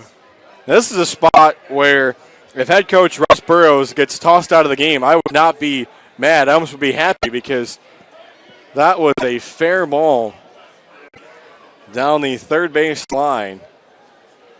But Eddie Tavares will get another opportunity. So the count will stay a ball and 2 strikes to the leadoff batter here in the inning. Warnicki, the pitch is now swung on. Chopped to second. McGowan has tossed up the line a little bit, but a nice stretch there by Caleb Dean. And so the out will be recorded 4-3, but Russ Burrows will not be happy about what could have been there. And so that'll bring up the third baseman, Rich Chufo.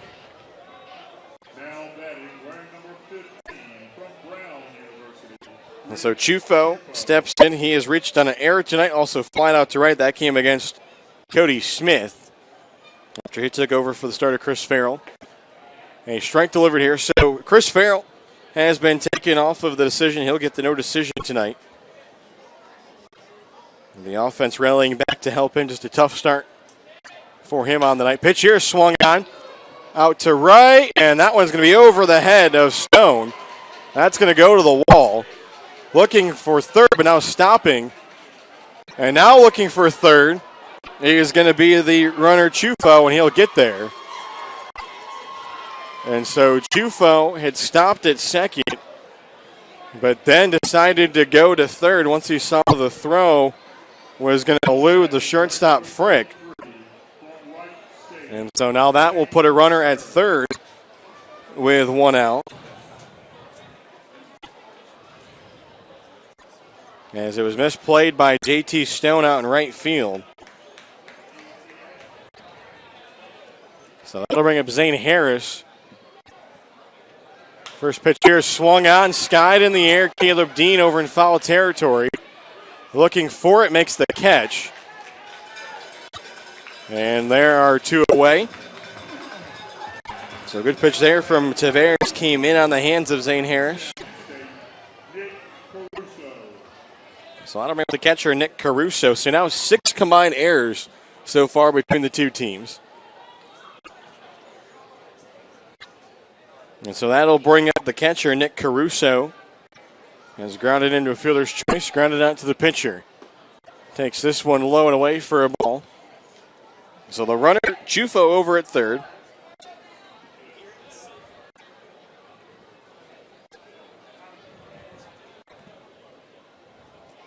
Now the 1-0, and that one's a called strike.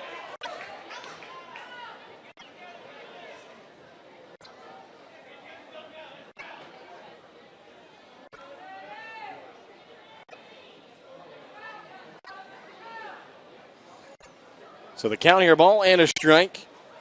The offering for Tavares, that's in there for a called strike too. Good fastball from the tall right-hander out of Peru State, Eddie Tavares. Tavares trying to straight a runner here at third. Tobs with the 5-3 lead as we work in the top of the fifth inning. Here's the 1-2 pitch, and that one is swung on. Hit the frickin' short. His toss over to first is right on target, and the Tobs will get around the double from Chufo and the error as he is stranded at third. And we will go to the bottom of the fifth. Tobs hold on to their 5-3 lead. So a nice job there for the Tobs. For Wilson, here in the bottom of the fifth, it'll be McGowan, Coleman, and Frick, the 3-4-5 batters. As fans, a reminder, some upcoming home games. Sunday, June 24th, it'll be a pair of games here at historic Fleming Stadium as the Fayetteville Swamp Dogs are in town for two. As game number 1 will start at 6 p.m., 2 7-inning games. It'll be Bang for Your Buck Sunday and the 6th annual Home Run for Hunger celebration as fans can bring non-perishable food items and receive free admission to the game. Tobs also home on Friday, June 29th for the Saslo's Jewelers Diggin' in the Diamond game. As you can register for free at Saslo's Jewelers, get a free game ticket, and a chance to dig for prizes here at historic Fleming Stadium. As it looks like for the Steamers, the starting pitcher back out there, Nick Gardner, after working through that fourth inning that saw 9 batters make their way to the plate, gave up the 4 runs. Fortunately, a pair of errors behind them from his defense. An error on the shortstop, Warnicki, and then the error on the first baseman, Zane Harris, that allowed 2 runs to score in the Tobs to take their 5-3 lead. As that was a ball hit by Doyle, a laser down the first baseline, and for Harris, he was turned to the side, tried to glove it. It ricocheted off his glove and actually went all the way down to the side of the bullpen for the Steamers. And so it just took them a little bit to get there. And they were able to get 2 runs on the play. As Antoine Tucker was able to score from first on that. And so Kevin McGowan will get a second chance. He was up with runners on first and third as JT Stone was thrown out at second after a pitch was in the dirt and had momentarily got away from Caruso, but he was able to get to it quickly. So McGowan 0 for 2 in the game, trying to turn things around. Has popped up and flied out to left. First pitch is going to be taken up in the zone for a ball.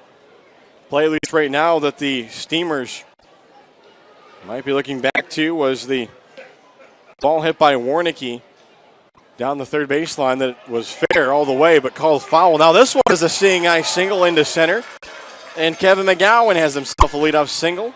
4th hit of the game for the Tobs, and it's a leadoff base runner. And that was Warnicki who hit a chopper off of Tavares down the third baseline, and it looked to be very fair, but it was called foul by the home plate umpire. Head coach Russ Burrows wasn't happy. And then Warnicki would ground out to McGowan on the next pitch at second.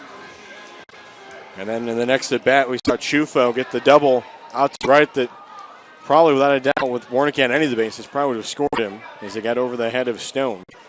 But that did not happen, and now we have a runner on first, nobody out. Hunter Coleman at the plate. Has struck out twice here so far against Nate Gardner. This one starts off 0-1. So for McGowan with that single, had eyes up the middle. McGowan, his 14th hit of the season. There's the 0-1. That one swung on and foul, and that will be caught by Brian Hill. And he quickly tosses it over to Tripper Ergel.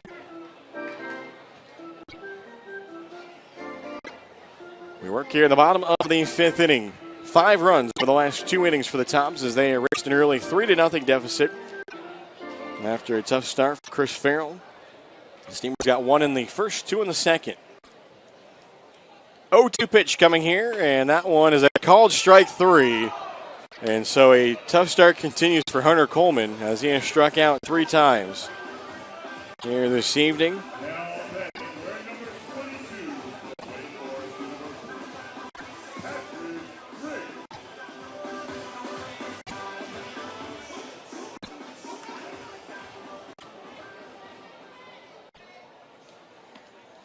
So with 1 away, that'll bring up Pat Frick. Steps into the right-handed batter's box. Runner's going. It was a strike at the plate. Was the throw not in time? They call the runner McGowan safe. McGowan's still down. He's slow to get up.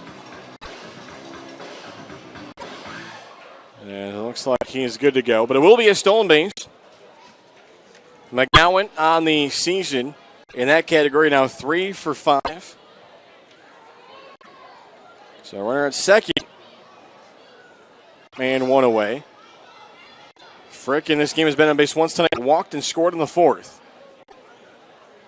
Here's the offering, and that one is fouled back, just getting a sliver of it with Frick.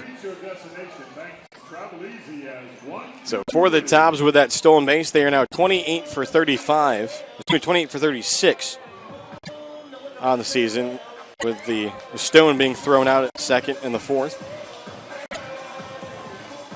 Haven't been thrown out all that much this season, and very efficient when stealing bases. So the count, no balls and 2 strikes, 1 away here in the bottom of the 5th. McGowan at second, the leadoff single and the stolen base. Here's the 0-2, and that one, I believe, was off the end of the bat of Frick. And so following that pitch, Russ Burrows comes out to get the baseball. So the count remains 0-2 after a pair of foul balls by Pat Frick. Jacob Nestor in the on-deck circle. He's been on base twice today, walking a single. Gardner will take a look back at the runner at second. The pitch is swung on. This one tailing out towards right center. Is that one caught? Nope, it's off of the center fielder.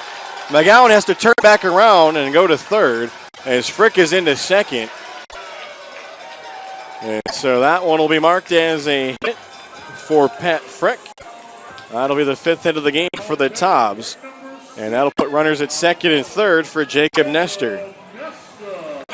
So for McGowan, it was a tough spot for him. He didn't know if Jefferson was going to hold on to it. He had already started going back to second and then had to spin around and head back to third. And so that will put Frick down at second.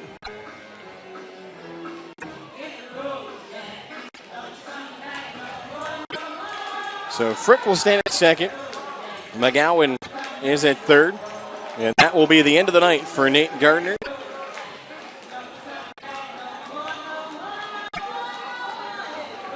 And so Nestor in this game has walked and singled and scored a run. He scored on the balk in the 4th inning.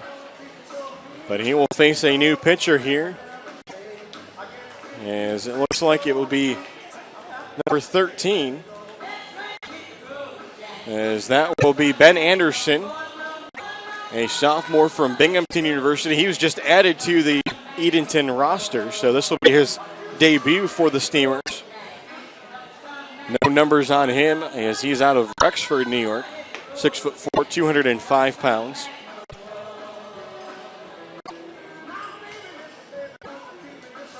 As he will face Nestor with runners on second and third and 1 out. Tobs looking to try to add on to their 2-run advantage.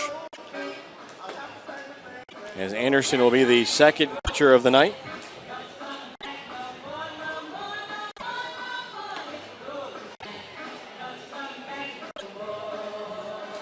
And he will face Jacob Nestor. Caleb Dean will be in the on-deck circle.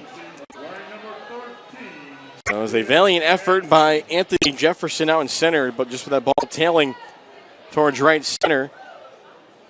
A late cue from Frick. He couldn't come up with it. Looked like he was going to have initially off of the first effort. But then as he went down into the tumble, saw the ball scoot away. So it'll be a righty-righty matchup. As the defense will be pulled in here for the Steamers. Here's the first pitch. That one's inside. Some life on that pitch from Anderson. Again, out of Binghamton University.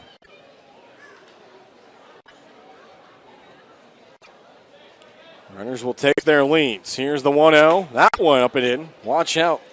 There, Nestor, that one was a little inside. Probably able to count all the seams of that one coming by him. I always forget how many seams there are in baseball. I always think about that. I know I've heard it before. 2-0 pitch on the way. That one's going to miss. So the count now 3-0. You've always heard the saying before, and on that pitch you probably saw all X number of stitches on the baseball. 108. 3-0 pitch here coming to Nestor, and that one will be in there. The obligatory give over fastball. Yes, that's always puzzled me how a pitcher can throw 3 not even close to the plate, and then that 3-0 pitch right down the middle. No problem. So the count now 3-1. The pitch from Anderson is swung out and missed. A big fastball again. So the count now full. 1 away here in the bottom of the 5th inning. Tobs trying to keep their consecutive runs scored in streak alive. They've scored in the last 2. 1 in the 3rd, 4 in the 4th. Here's the pitch. That one is swung on. That's going to be into the glove. Tailed just enough as Jones was able to back up on it. Where the defense pulled in. Nestor just couldn't get enough on it. And so there will be 2 away for Caleb Dean. Dean picked up a big RBI single in the 4th inning. As that had cut the deficit to 3-2. As he's been on base twice tonight, reached on an E6 as well. Pitch here is going to be taken for a fastball out of the hands of Ben Anderson.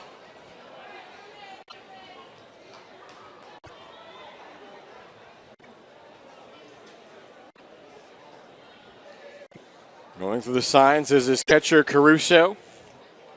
Here's the 0-1, and that one's going to be in there for a called strike, too.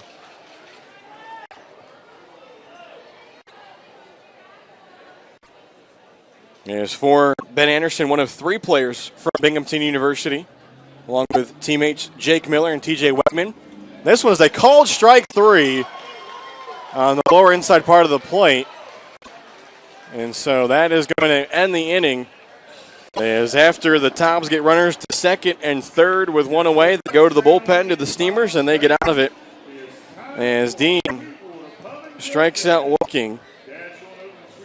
And so we have played 5 full here at historic Fleming Stadium. Tobs with a 5-3 lead. As you are watching Wilson Tobs baseball here at CPLBaseball.tv. From our family to yours, we promise the best quality in our Scott Farm sweet potato products. Whether served as healthy wedges or crunchy chips, we take pride in serving our community and our country. Locally grown and hand-picked, our chips provide the perfect choice for your game day snack. Whether hitting a home run or cheering on the sidelines, our products ensure a healthy snack nearly everyone will enjoy. You're always safe at home with Scott Farms. So what makes Mobile Mini the most secure choice for portable storage? It's our all-steel construction, patented tri-cam locking system, and container guard locks that come together to provide the most secure portable storage solution in the business. Our standard containers combine exceptional security with excellent value, utilizing exterior locking bars for access and may require an extra hand. This system is ideal for construction situations where access is infrequent. For even greater ease and convenience, our premium container delivers Mobile Mini's superior security with our easy access design. Doors easily open with one hand, making it ideal for frequent retail or commercial use. Whichever way you go, you can't go wrong. Locking in the superior quality, security, and convenience of Mobile Mini. And so Eddie Tavares will be the pitcher back out for the Tobs here as we get set to start the top of the 6th inning. Tavares able to navigate through the 5th inning, working around the double and the error that allowed Chufo to get to third as he got Harris to pop up to Dean in foul territory, and then the grounder to Frick as Caruso was the third out of the inning. So it'll be the 6, 7, 8 batters for Edenton here at the top of the 6th, as it'll be Sells, Martinez, and Jones. First pitch, a fastball up in the zone. Sells in the game tonight, been on base once. He walked in the 2nd and scored. Also struck out swinging in the 3rd inning. That was against Cody Smith. As a pitch here, going to drop in there for a called strike. A little bit of a smile there from Tavares after that one. Going with the high heat and then his slurve as he calls it and drops in there for a strike. And he goes with it again, but this one stays up in the zone. You've got to officially figure out what the pitch from him really is, but he calls it with the slurve. And now this one in the dirt. They're going to check to see if the batter offered at it. Umpire Jared Molman will say no. So the count will be 3-1.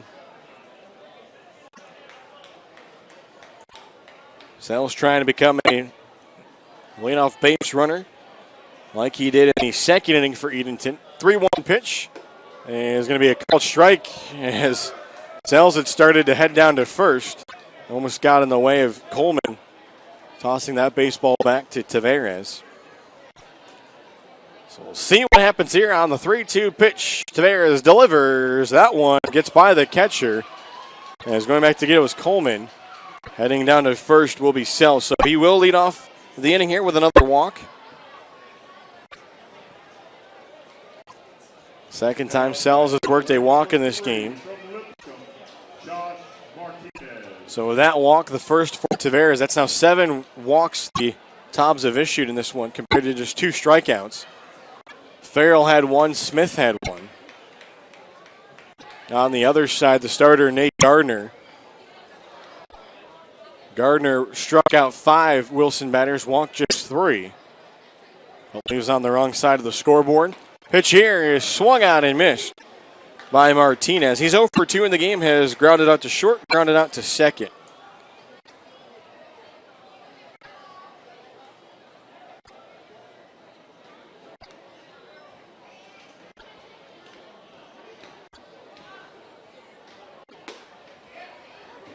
And so the pitch here is going to be a called strike 2. Is looking, there was Martinez, a little bit puzzled, looked right down to his third base coach, but he's behind on the count 0-2. Tavares will keep an eye on the runner over at first. That's Sells. Here's the 0-2, and that one is low in the dirt. Coleman came up like he was going to throw a snap throw, but he was able to hold on to it.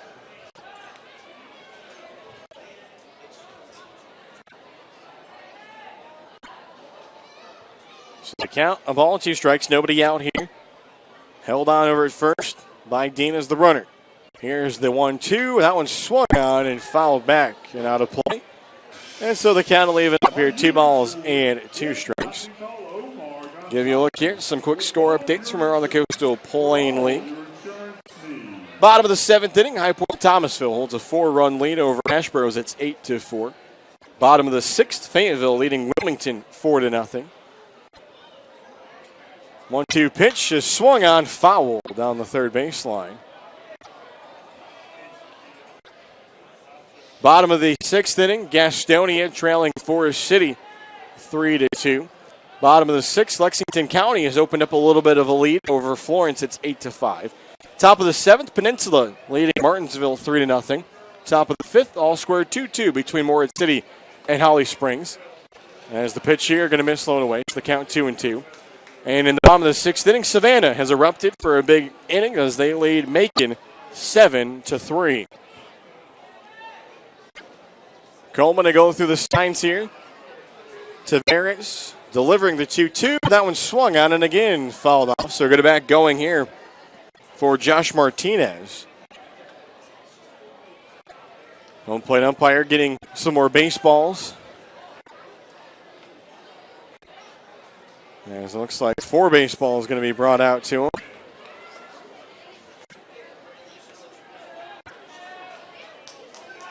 As Tavares working a second inning of relief. 5 runs, 5 hits, 3 errors in this one for the Tobs. 3 runs, 2 hits, 3 errors for the Steamers. Here's the 2-2 pitch, and that one is low. And Sells stood there for a second, but then headed back to first. So the count was 1-2. Now it's been worked full here by Martinez. He's fouled off a couple tough pitches. Then taking 2 down in the dirt. Here's the 3-2 pitch, and that one's up and away, ball 4.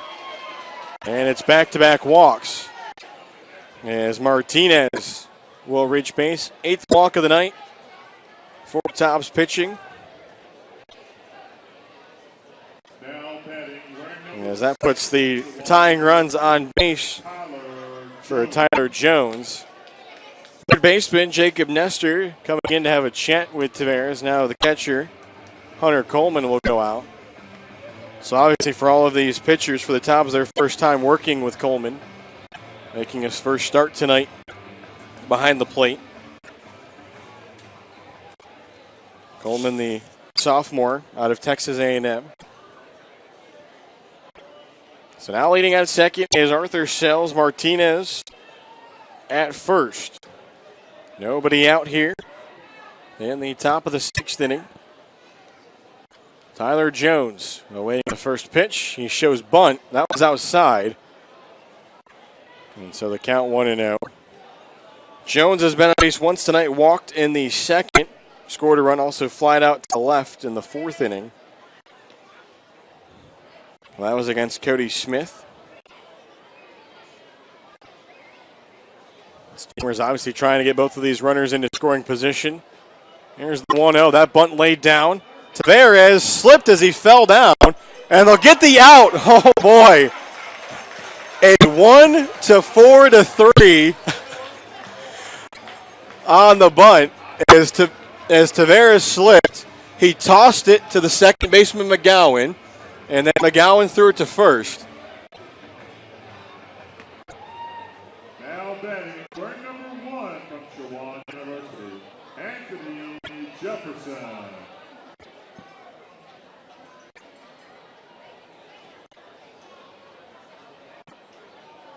So the out will be recorded at first as Tavares was slipping out in front of the mound off of the bunt. So it still works out for the Steamers as they will put 2 runners in scoring position. But that, unfortunately, will be the end of the line for Eddie Tavares as he will come out as head coach Brian Hill makes a call to the bullpen. And he will go to number 9, Nico Jenkins. As Jenkins, a sophomore from LaSalle out of Potomac, Maryland, will be the 4th pitcher of the night for Wilson. Trying to keep the lead intact here for the Tobs.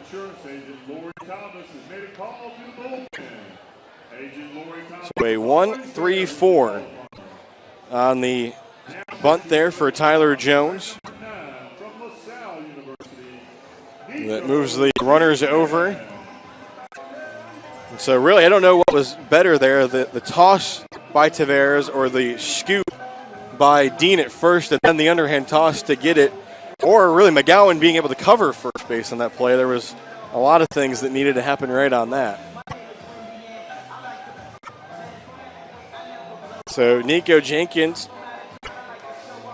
will go through his warm-up tosses here as he will face the number 9 batter, Anthony Jefferson.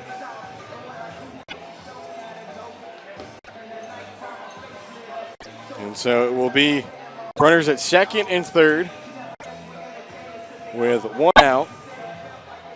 His numbers on the year for Nico Jenkins. A 13.50 ERA, a 1-0 record for him. This will be his 4th appearance. They've all been out of the bullpen. He's worked inning and third, has allowed 2 runs, 2 hits, no walks, and has struck out 3 batters. So he'll face Jefferson, who's been on base twice tonight, both via the walk. First pitch is going to be a strike on the outer half. Tobs holding the 5-3 lead. Steamers are trying to cut into that. Tobs playing here at the corners. Jenkins getting the signs from his catcher, Hunter Coleman. Here's the 0-1. That one's in the dirt. Nice scoop by Coleman as the runners will head back. So Jenkins will take over for Eddie Tavares, who started the inning. Gave up the walk to Arthur Sells. And then the walk to Josh Martinez for getting the out. Here's the 1-1. That one swung at and missed. Yeah, nice job by Coleman as he was able to stuff it. Kept it there for Milan to get by him. So now we'll see what Nico Jenkins wants to do here ahead in the count. 1-2. Top of the order for the Steamers in the on-deck circle, Devin Gardner. Well, waiting to come up. Runners take their lead. Here's the 1-2 pitch. That one fouled off, as that was off the handle of the bat. And it looks like they're going to call a balk now on Nico Jenkins. And so that's going to bring in a run. And so now we've seen a balk on both teams that has brought in a run.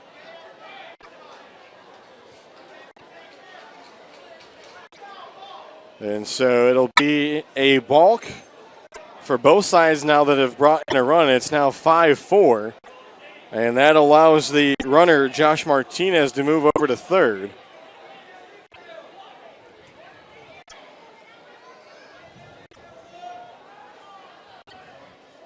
So now runner at third, as that'll pull the defense in for the Tobs.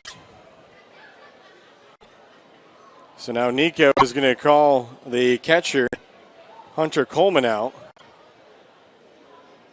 And now the home plate umpire is quickly going to go out there. That's the first time I've ever seen a home plate umpire follow the catcher right out right away.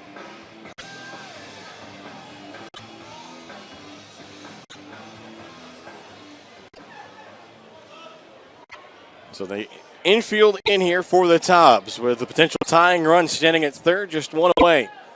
1-2 pitch is swung out and missed, strike three. And Jefferson wanted to drill the bat into the ground, but he held on to it. And so that's the second out. So Jenkins does get the out on the batter, Jefferson. But now he needs to navigate through Gardner and strand the runner at third. Gardner's been on base twice tonight. He doubled and scored in the first, walked in the second, and then grounded into an inning 6-3 double play in the fourth. Jenkins, the first pitch, going to miss low and away here. As Gardner will get the signs from his third base coach. So that run will be charged to Tavares.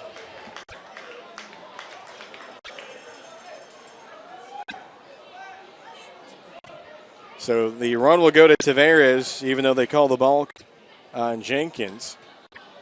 Count 1-1. Here's the pitch, as that's going to miss on the order, half no call. Anthony Warnicki in the on-deck circle, hoping he can get up in this inning. Here's the 2-1. That one swung on. Hit out to center. Doyle can't get to it, and that's going to tie the game up on the two-out single for Devin Gardner as he plates Josh Martinez from third. So both of these runs will be charged to Eddie Tavares. That'll be the second hit of the night for Gardner. And so we're back even here at 5. As head coach Brian Hill coming out of the dugout and a new pitcher coming in as Jenkins comes in, faces two batters, is able to get an out, but 2 runs unfortunately score. And so that'll bring in Danny Cody from the bullpen, as he will toss here against the shortstop Anthony Warnicki. So the Tobs had rallied for 1 run in the third, and then they scored 4 in the fourth inning. But unable to hold on to the lead here as the Steamers have rallied for 2 in the top of the 6th. And Danny Cody will pitch now out of Baldwin Wallace. And he will face Warnicki with the runner Devin Gardner on first. His second hit of the night.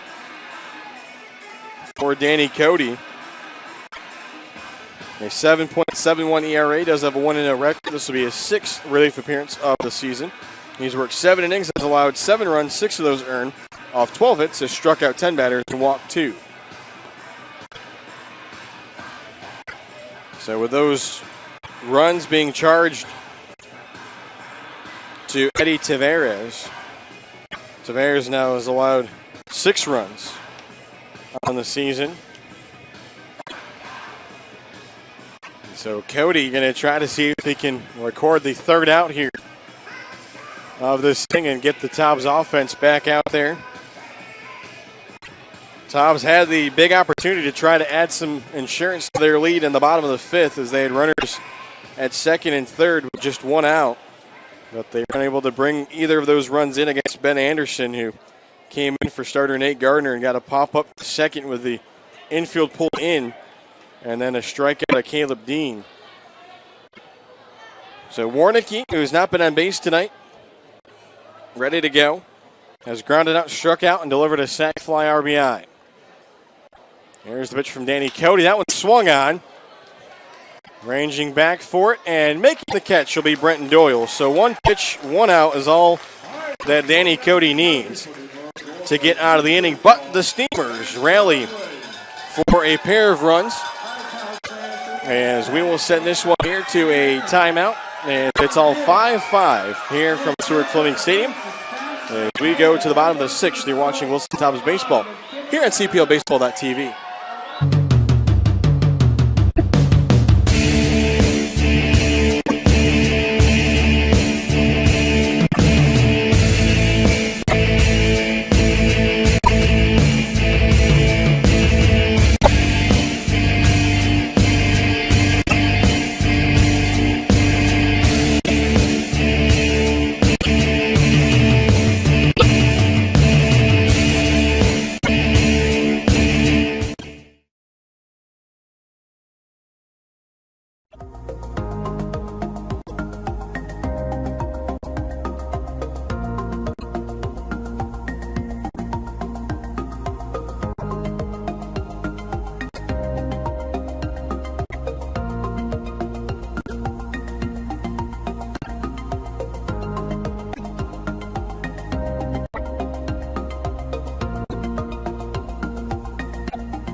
And as we get set here for the bottom of the 6th inning, it'll be Ben Anderson back out on the mound for the Steamers.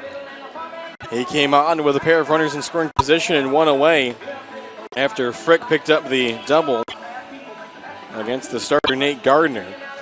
So Gardner has been taken off the hook, so both starters tonight will get the no decision. As for the Tobs, it'll be their 8, 9, and 1 batters. It'll be Sharon, Tucker, and back to the top of the order for Doyle. Sharon tonight has popped up to short, struck out looking.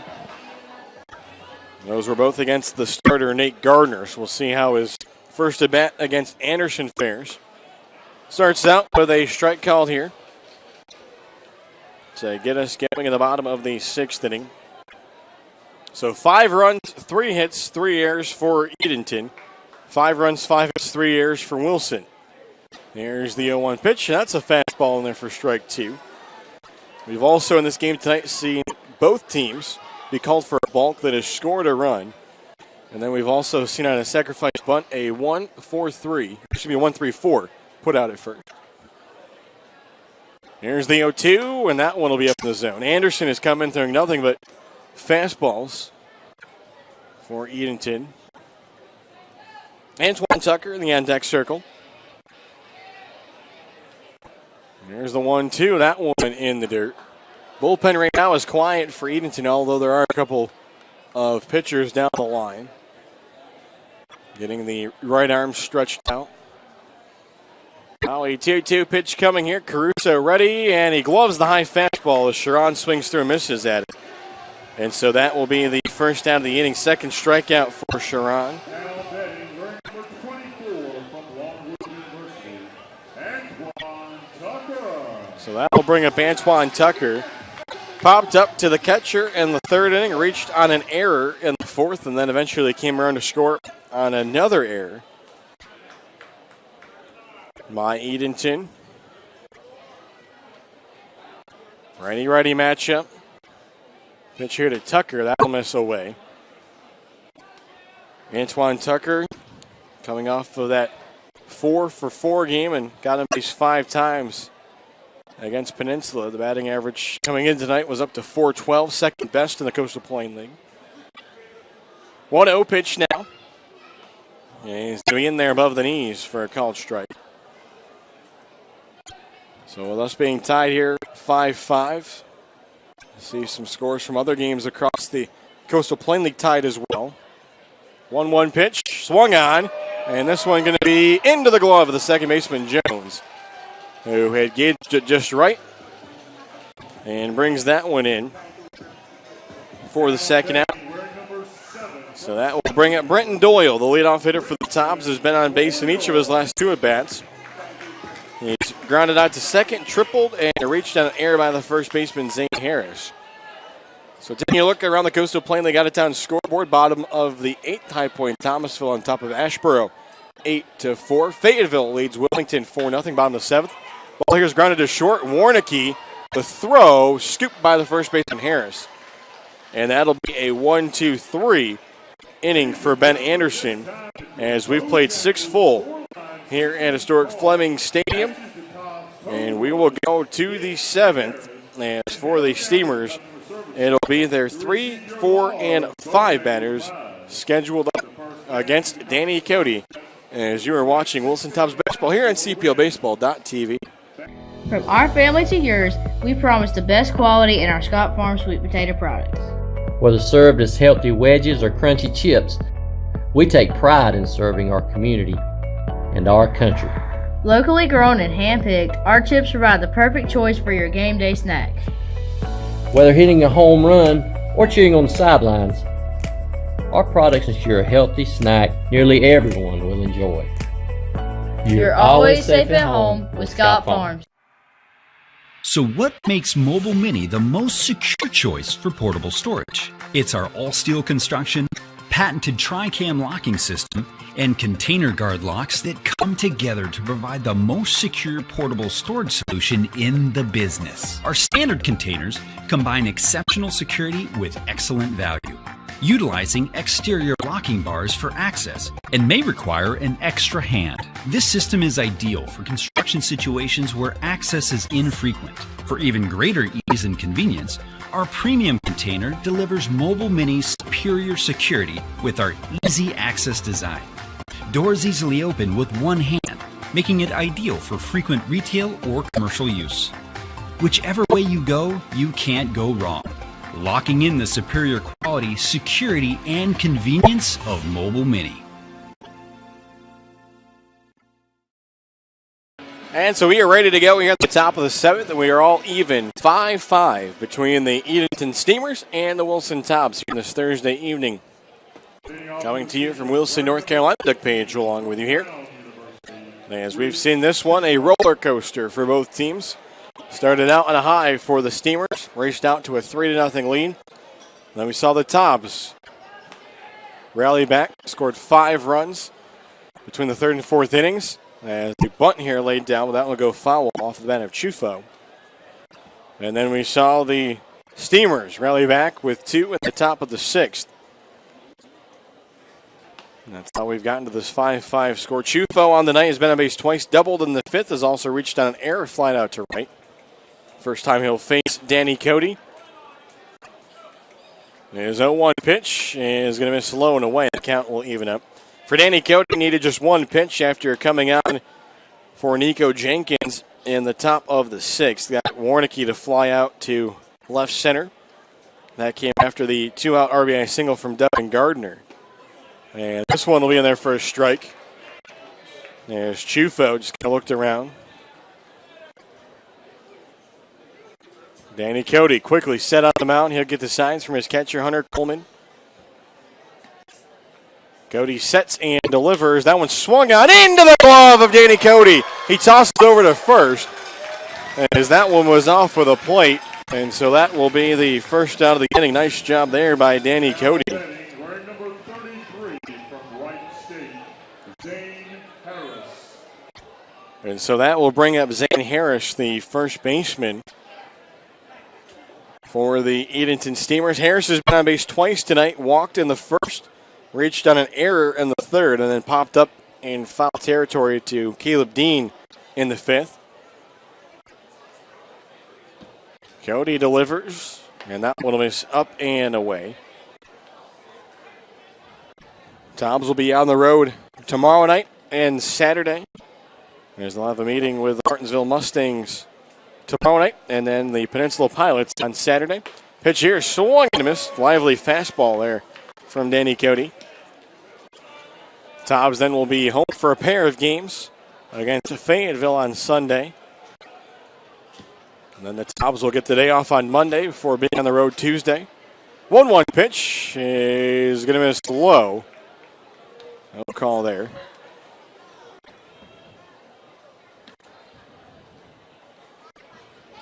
So Tobs will be off on Monday the 23rd. They'll be at Fayetteville. Or excuse me, they'll be at Edenton on Tuesday the 26th. Off on Wednesday and then at Martinsville again on Thursday the 28th.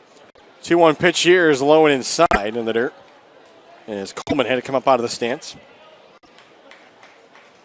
Cody trying to avoid putting a runner on base here with the catcher Nick Caruso in the on-deck circle. Danny Cody will set, and he delivers, and that one is swung out. That'll be a blooper into left in front of Tucker. And so that will be a one-out single. As that will be the fourth hit of the game for Edenton. First hit of the night for Zane Harris, third time he's been on base. So Caruso steps up, has grounded out to short, grounded back to the pitcher, also hit into a fielder's choice to the shortstop. Righty-righty matchup. The pitch, a little low. Coleman will toss it back out.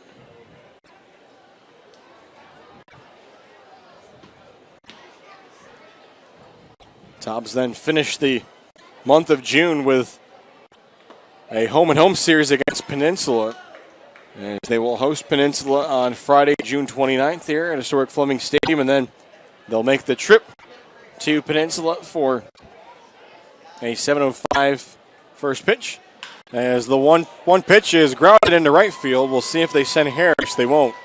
Quickly in to get it was J.T. Stone. And so it is back-to-back one-out singles for Edenton.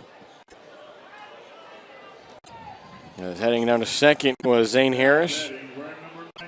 Caruso goes to first. So that'll bring up Arthur Sells. He has walked twice tonight.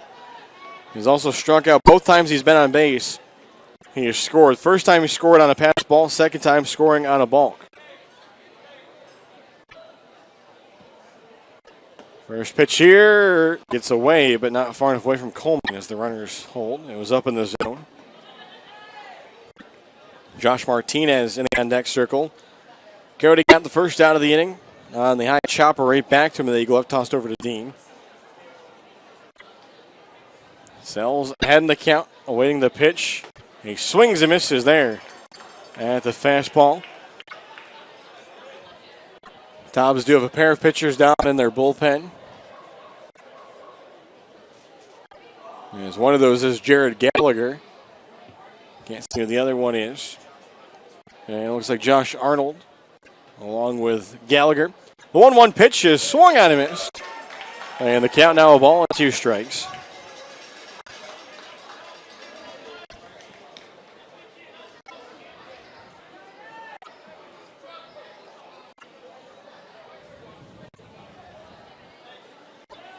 Going through the signs is Hunter Coleman. Runners at first and second. Here's the 1-2 pitch. And that one is swung on and missed, held on to by Coleman. And that is the second out of the inning. So an Edward Jones Chris College strikeout for Danny Cody. And there are 2 away as Josh Martinez will step up. Now batting, wearing number 3 from Lipscomb, Josh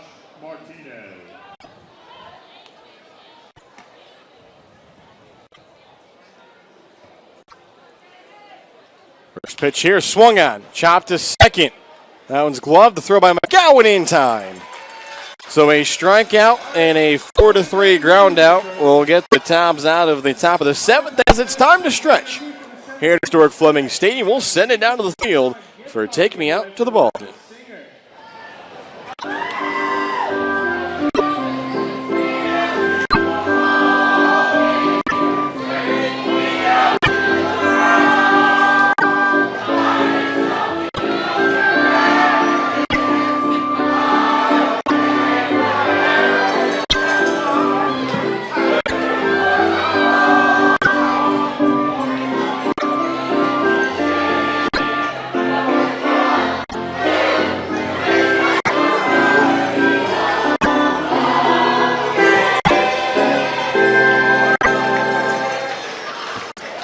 From our family to yours, we promise the best quality in our Scott Farm sweet potato products.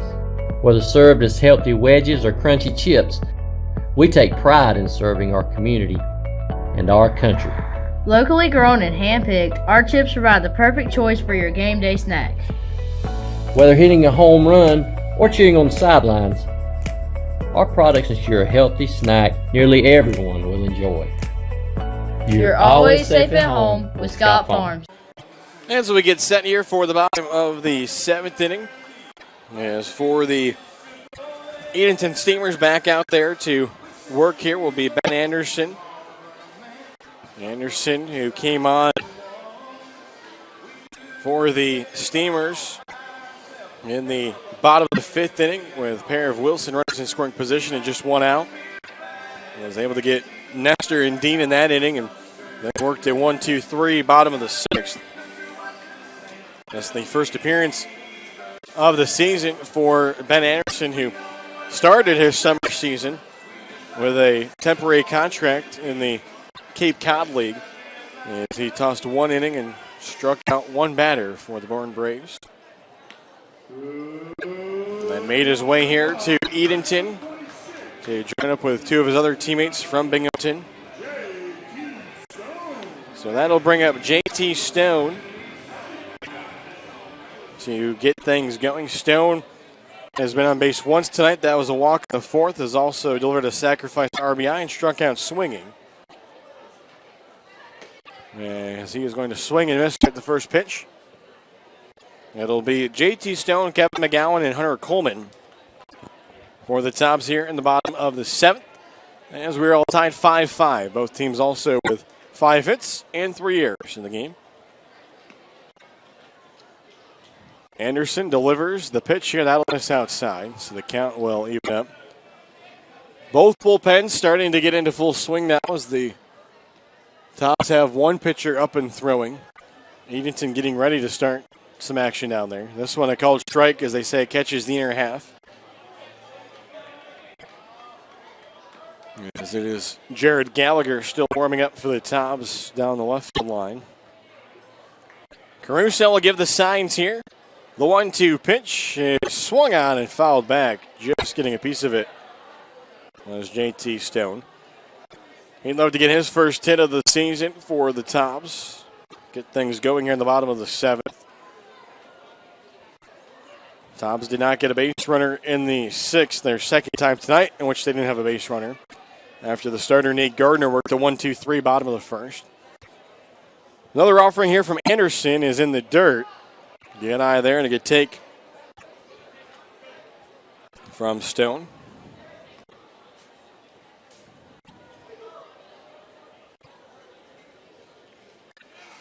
So the count even out, 2 balls and 2 strikes.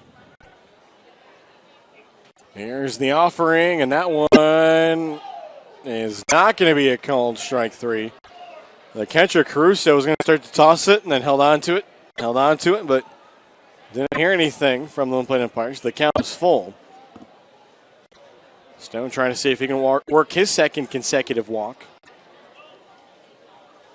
So a payoff pitch on its way from Anderson, and that one is up and away, ball 4, and it will be a leadoff base runner for the Tobs.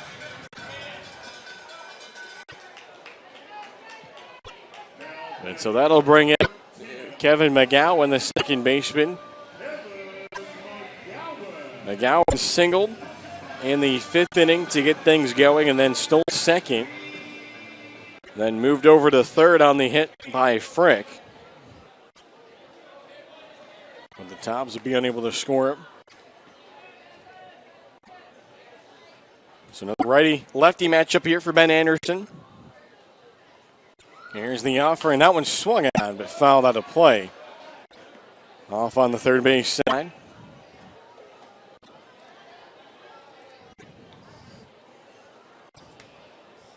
Top of the 9th inning. Peninsula looking to try to close out the Martinsville Mustangs at home for their 11th win of the season.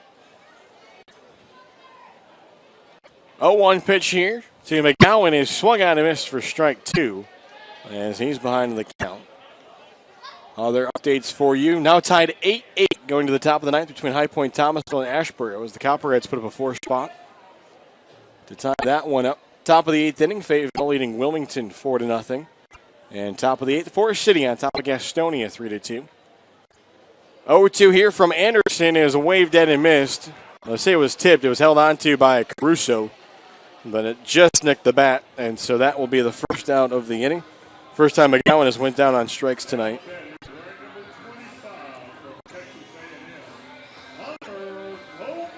So that'll bring up Hunter Coleman. Yeah, he definitely looking to try to turn his night around. Yeah, struck out 3 times at the plate. Struck out swinging in each of the 2nd and 4th innings, then struck out looking in the 5th. And this one is in the dirt. They started to snap third down, but Stone back in safely over there at first. Other updates for you. Bottom of the 8th, Lexington County leading Florence 8-5. Top of the 8th, Savannah on top of making it 8-3. 1-0 pitch here is swung on, fouled out over on the first base side. And then top of the 9th, Morehead City leading Holly Springs now 3-2. Look around the coast playing the out-of-town scoreboard. 1-1 offering now to Coleman, and that's going to be in there for a called strike.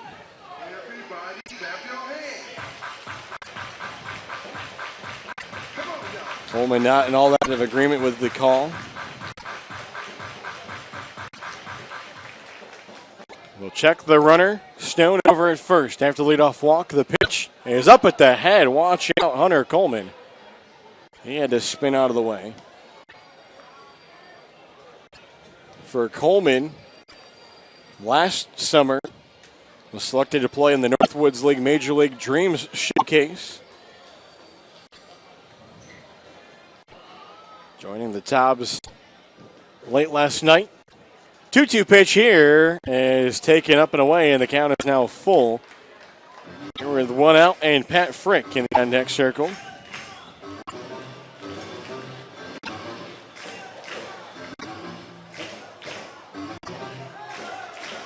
The catcher, Caruso, will go through the sides. 1 away here. The pitch is high for ball 4. And so that'll be the second walk of the inning for Ben Anderson. As that will send JT Stone down to second. Head coach Russ Burrows looking back and forth between the dugout and the bullpen. He's going to send his pitching coach, Matt Garlock, out to the mound here to allow the bullpen to fire things up down there, as they'll bring the first and third basemen in here. Shortstop and second baseman stayed out of the convo.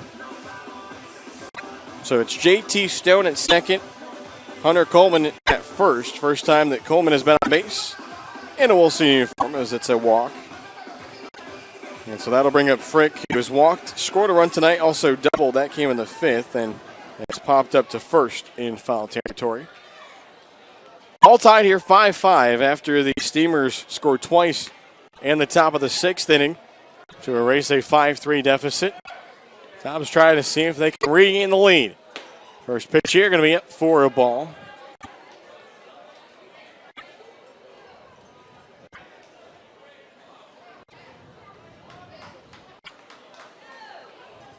Caruso gives the signs. Look back to second. The pitch. That one misses low and away. Kind of seen that pitch go both ways tonight. We've seen it called a strike, also seen it go as a ball. Tobs here trying to just get a little spark. That one will be in there for a strike. Frick watched that one go all the way into the glove of Caruso.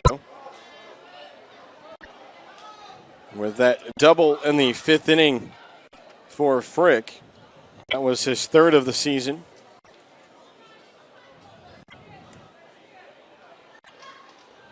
Look back to second by Anderson. The pitch is in there for a called strike two, and the count is now even.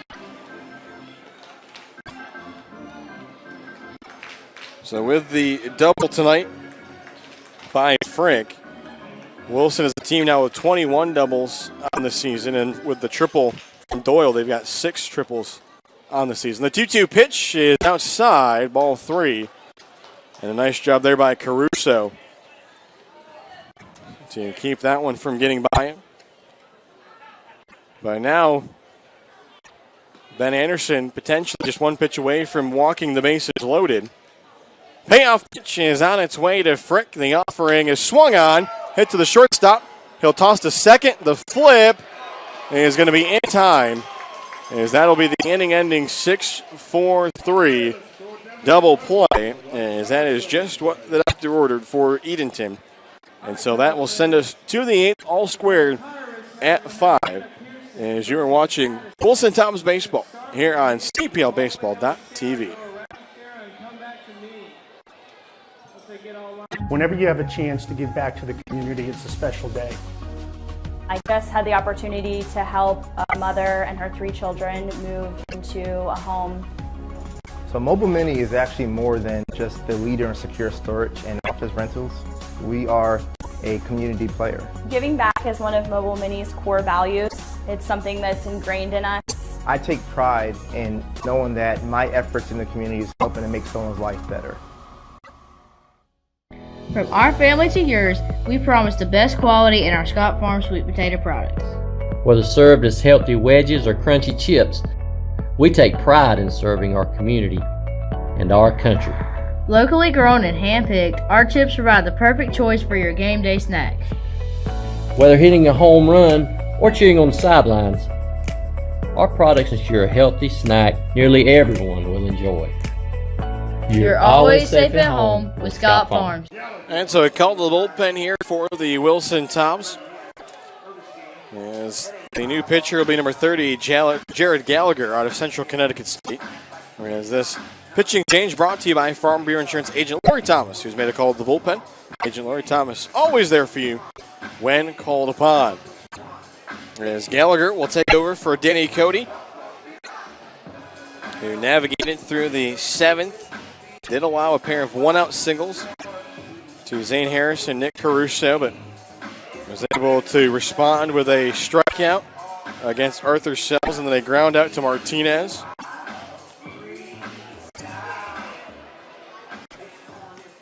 And so the lefty Gallagher will finish his warm-up tosses to his catcher Hunter Coleman and get things underway. Numbers on the year for Gallagher, still sporting the 0 ERA. This will be his 8th appearance of the season. Does have 1 save as he's tossed 6 2/3 innings, has allowed 5 hits, 2 runs, both of those unearned, struck out 9 batters, and walked 1. As both of his runs unearned have come against Peninsula, allowing 1 this past weekend at Peninsula and then 1 here in the 8-6 loss against the Pilots. So he will face the 8, 9, and 1 batters. And stepping in will be Tyler Jones to get things going. Jones has been on base once tonight. Takes his first pitch for a called strike. Walked and scored back in the 2nd. Has also flied out to left. And then grounded into the 1-3-4 sacrifice bunt.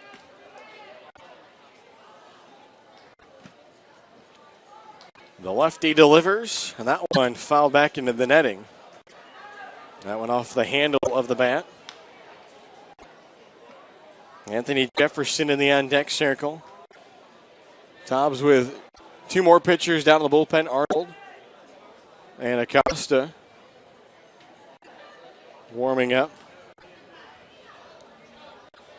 Here's Gallagher's 0-2. That one will miss. No swing from Jones outside of the zone. To the Tobs. Haven't scored since getting 4 in the bottom of the 4th. 1-2 pitch is swung out of it. Strike 3. Another Edward Jones, Chris Collins strikeout. First time that Jones has struck out. So that'll bring up Anthony Jefferson. Jefferson has struck out tonight. That came in the 6th inning. That was the first batter that was faced by Eddie Tavares. Well, this will be a single right back up the middle, so it'll be a 1-out single for Jefferson. That'll be the 6th hit of the night. Now batting number 18 from Belmont, Devin Garner. So now it'll bring up the top of the order for Edenton as Devin Gardner will step in. Gardner's been on base 3 times tonight, as he has doubled, singled, and a run walked, and also grounded into a double play. That was a 6-3 double play that ended the 4th. So Jared Gallagher will keep an eye, throws over, swimming back in. It was Jefferson.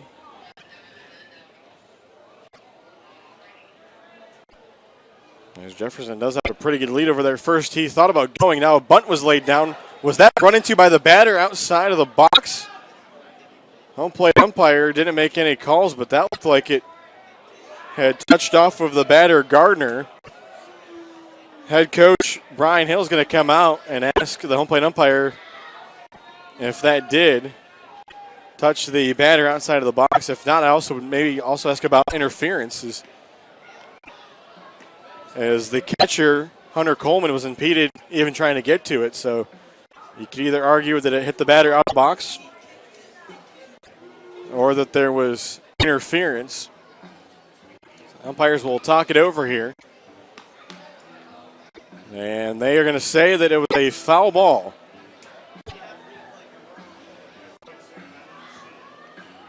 And so Brian Hill not that happy with the call between both of the umpires. And so that will give the batter, Devin Gardner, another chance at the plate. As the count will be 0-1. With the runner Jefferson over at first. And the pitcher is a high chopper. This is going to be a tough play. Frick's going to have to go to first. Does he get the out? He does. But that will move the runner Jefferson up to second. So still efficient out there for the Edenton Steamers.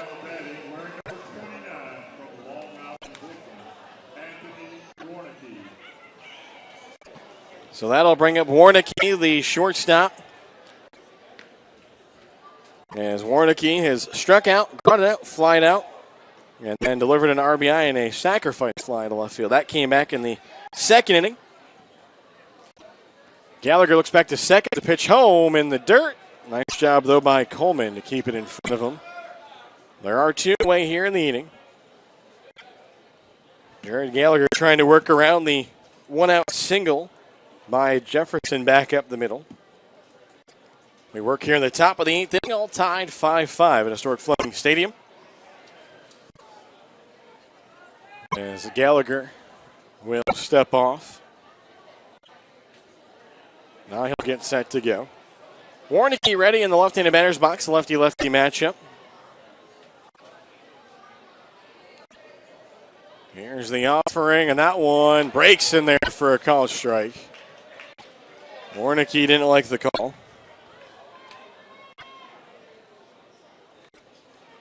He'll readjust the batting gloves.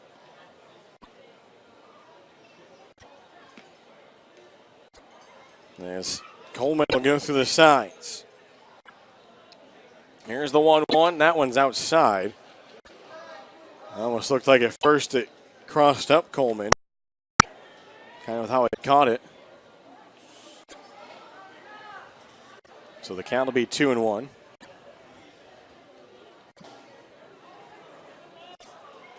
Tobs playing deep defensively on the right side of the infield. Over at third, Nestor just behind the bag.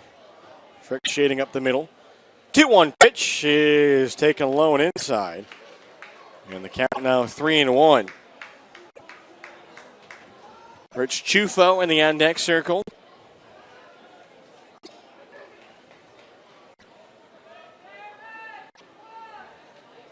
See what Gallagher and Coleman can do here.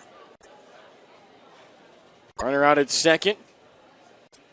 Here's the pitch, and that one is by the catcher. And heading down to third will be the runner Jefferson. And now that puts the potential go-ahead run there at third base with runners on the corners. Now first time tonight that Warnicki has been on base. And Jim Leggett's going to make his way out to the mound.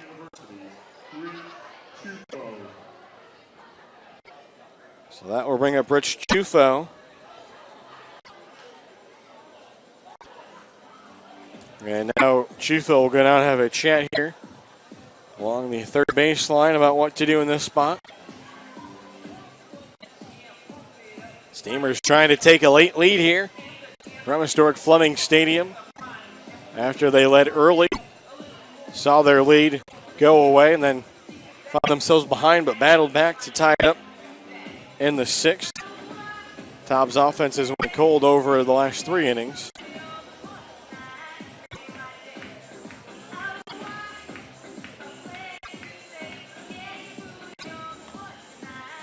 So after the mound visit, pitching coach Jim Leggett will make his way back to the dugout.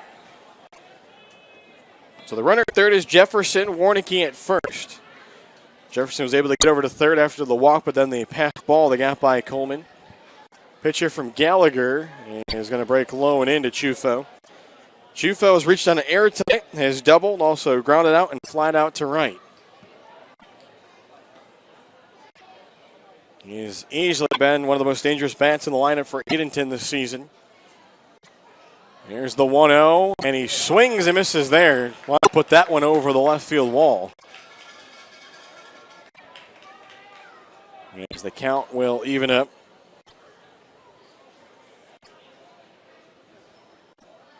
See a combined 6 errors tonight between the two teams defensively. 2 of those coming in that 4-run fourth for the Tobs. Pitch here swung on. Gloving it at first was Dean. And he steps on the bag. Maybe a little bit of luck, maybe a little bit of skill, but the Tobs will take it. And that will leave runners on first and third as we will go to the bottom of the 8th. Here in historic Fleming Stadium. Take another look here at the Edenton scoreboard across the Coastal Plain League. Hopefully some final scores starting to roll in. As top of the 10th inning we go between High Point, Thomasville, and Ashbrown. So they'll get to try out the new international tiebreaker rules there. Bottom of the 8th inning, Fayetteville leading Wilmington 4-3. As Wilmington rallying for 3 runs in the top of the 8th inning. Top of the 9th, Forest City leads Gastonia 5-2. Top of the 9th, Lexington County up by 5. That's 10-5 against Florence. A final as Peninsula beats Martinsville 3-0. So for Peninsula, they improve to 11-5. And for Martinsville, they will drop to 8-11 in the CPL North. And then a final as Morehead City defeats Holly Springs 3-2. And top of the 9th, Macon trailing Savannah 8-3. As there will be a new pitcher in here for Edenton. As it'll be number 27 for the Steamers, as that will be Ryan Scharf. Scharf, a redshirt sophomore from Middle Tennessee State. And he is from Decatur, Illinois. Take a look at the numbers on the season for Scharf. He's on the season. This will be his 5th relief appearance. Does have 2 saves. As he's worked 3 1/3 innings. Has allowed 5 runs, 4 earned off 3 hits. has struck out 5 batters, walked 3, an ERA of 10.80 as he has a lot of home run this season. And he will face the 6, 7, and 8 batters as it'll be Nestor, Dean, and Sharon. Nestor in this game has been on base twice tonight, walked, single, scored a run, has also popped up to second. As we get sent here for the bottom of the 8th inning, all tied 5-5 between the Steamers and the Tobs.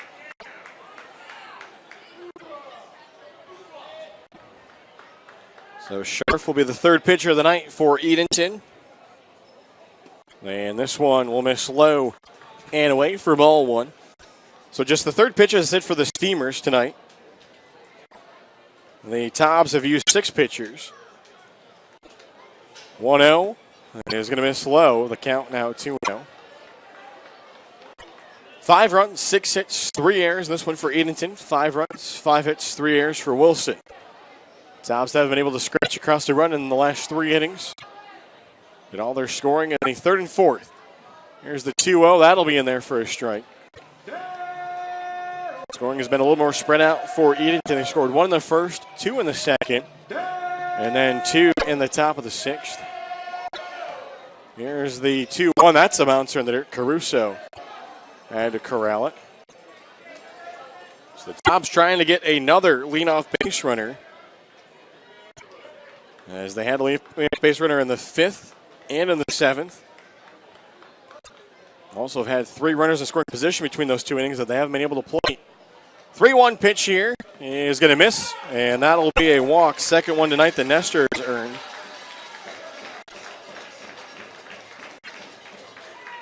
So Nestor will head down to first, and that will bring up Caleb Dean. Dean has reached on an airtight, singled in a run, and struck out looking.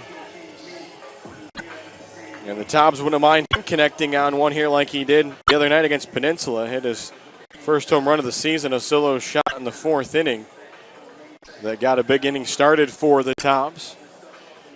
But first, we'll have a mound visit here, as the pitching coach, Matt Garlock, makes his way out. As the bullpen is active for Edenton, as they have 1 pitcher up and throwing. The Tobs do have some action down their bullpen, as I believe Luis Acosta is still throwing.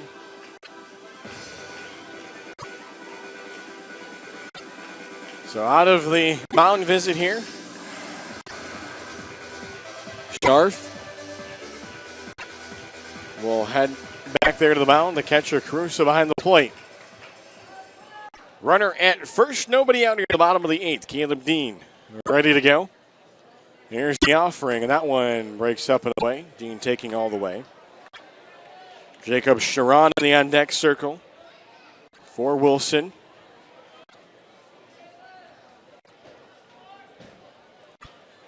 Here's the 1-0, and that one will be in there for a call strike. Dean had to take. Taking a look here tonight at some of the team comparison stats with 2 outs in an inning. Wilson 0 for 8. Edenton is 1 for 8. And a swing and a miss here in the count now 1-2. Also with runners on base tonight, Wilson 3 for 13, Edenton 2 for 19. And with runners in scoring position, Edenton 1 for 14 and Wilson 2 for 9.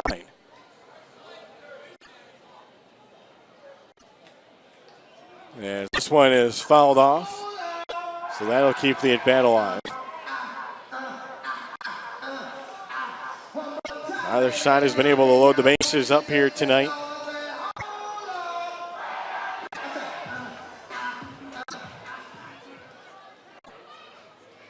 Here's the pitch. That one, that hit the batter. I wanted to see if it hit the batter. Home plate umpire comes out now. He's throwing up his hands. He's going to call the umpire in, I believe. We're going to see here what the call is. And they're going to ask the runner to go back. We'll see what the reasoning is. And they're going to say that he leaned into the pitch.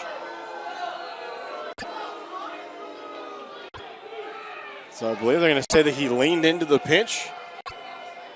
And so we'll have to see what the count is. Yep, the count's 2-2. So they say that Caleb Dean leaned into the pitch. So Nestor has to go back to first. The count's now 2-2. Here's the pitch, and that's low, and the count is now full 3-2. So we'll see if maybe Caleb Dean can get a good pitch here from the reliever, Scharf. Here's the payoff pitch, and that one's taken high for ball 4. And so Nestor will reach second as it is back-to-back walks, and that will quickly bring Russ Burrows out of the dugout for the Steamers as he will make a call to the bullpen. So Scharf will only face 2 batters, and he issues a pair of walks here to Nestor and Dean as he will hand the baseball over, and he'll make his long walk over to the first base side as we'll get the numbers and the details on the new pitcher here for Edenton as we're tied 5-5. Pair of runners on base, nobody out for Wilson. It will be the 4th pitcher of the night.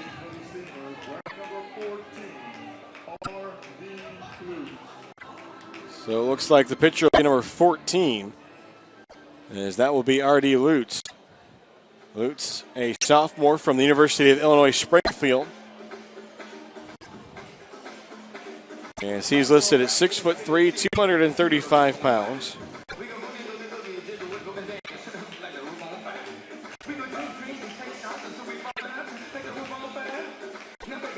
So he will go through his warm-up tosses.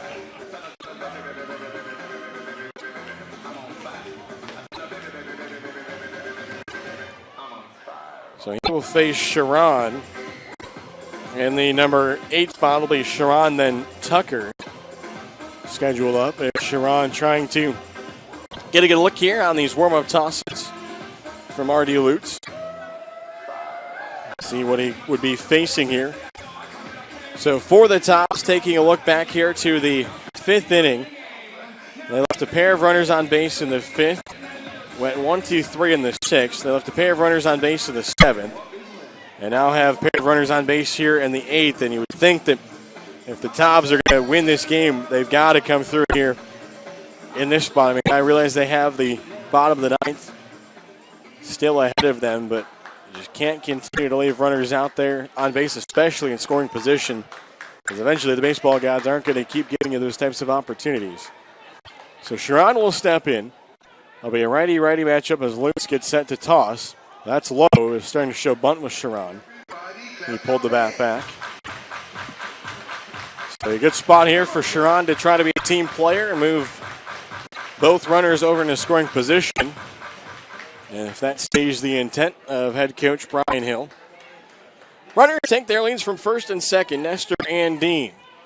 Here's the 1-0. The bunt is popped up in the air. Sharon couldn't get the bat back, as that one ran up and inside. Well, we have the chance here. I'd like to thank our exclusive partners, Thomas Law Attorneys, Greenlight, and Emerge Ortho. Also, French West Vaughn, NCI Train, and Travel Easy is 1-2-3. 1-1 pitch now on its way here to Sharon. He pulls this one back, but it's a called strike on the outer half. Also, like to thank our game day sponsors, Emerge Ortho, Buffalo Wild Wings, Dean's Farm Market, R.H. Jeffries, and the UPS store. So the count now, a ball and 2 strikes here in favor of R.D. Lutz. The offering, he tries to bunt at it, and I believe he missed. So that will be strike 3. So a tough at bat there for Sharon, as he's not able to move the runners over, and that's the first out.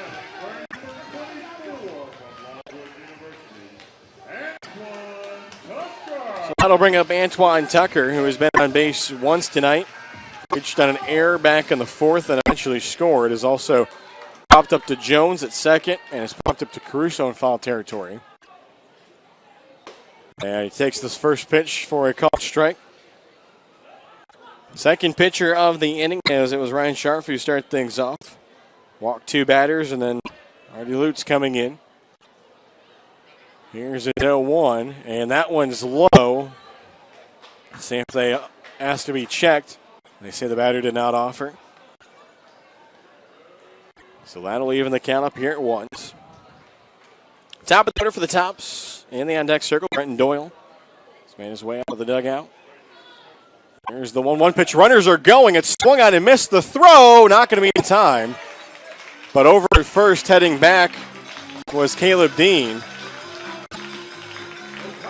As he was halfway, and then he decided to turn back. So, good thing for Edenton, that still has the double play set up, as it's now runners on the corners. So Nestor is at third. The count is a ball and 2 strikes on Tucker. And this one is in the dirt. Now going down to second is Dean, and so he makes up for it. And luckily the pitch was in the dirt. And so the Tobs will reach their destination safely, again, courtesy of Travel Easy is 1, 2, 3. Travel Easy is 1, 2, 3, making sure the Tobs always reach their destination safely. So the count now even here. 2 balls, 2 strikes. Here's the pitch. That one's fouled back as Antoine Tucker tried to put it in play. So tied 5-5 here in the bottom of the 8th. Runners at second and third.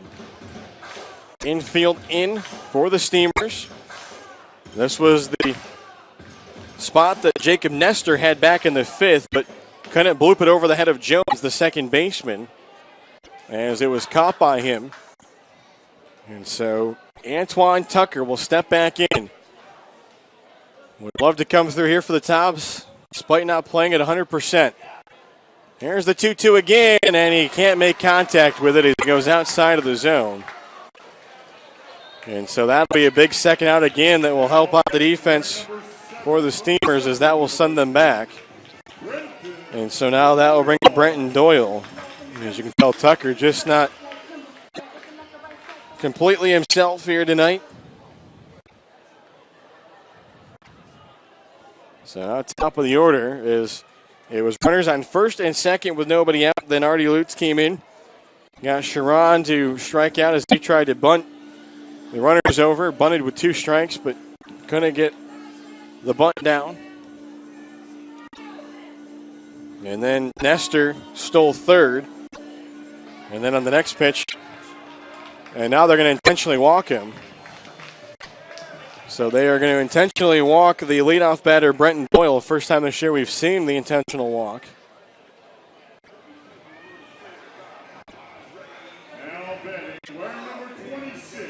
So the base is now loaded after the intentional walk to Brenton Doyle.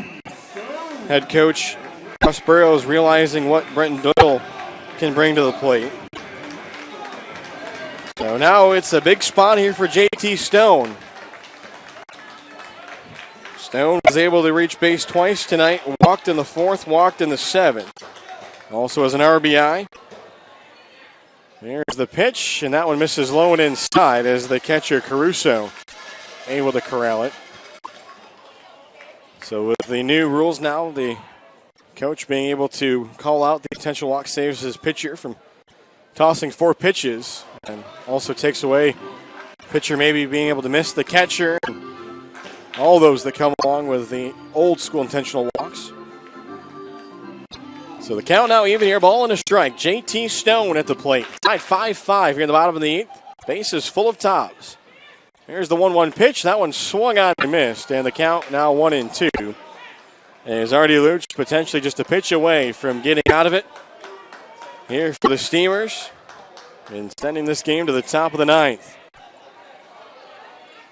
Tobs have Nestor at third, Dean at second, Doyle at first.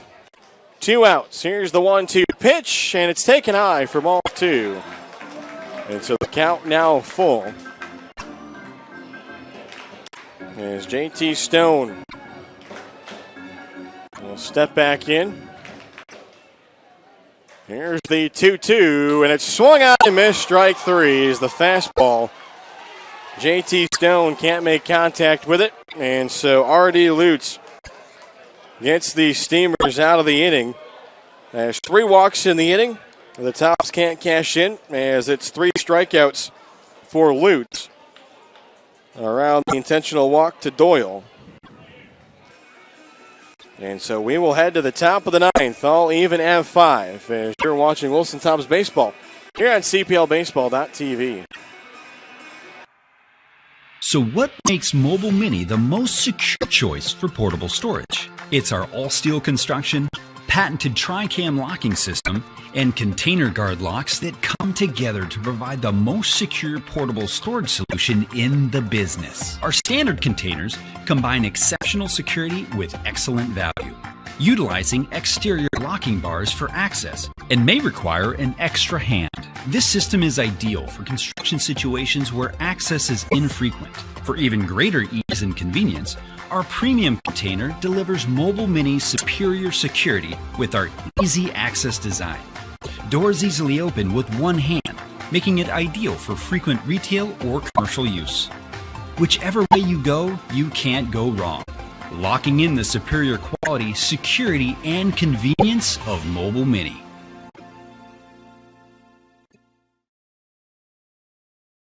From our family to yours, we promise the best quality in our Scott Farm sweet potato products. Whether served as healthy wedges or crunchy chips, we take pride in serving our community and our country.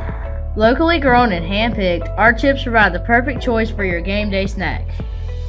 Whether hitting a home run or cheering on the sidelines, our products ensure a healthy snack nearly everyone will enjoy.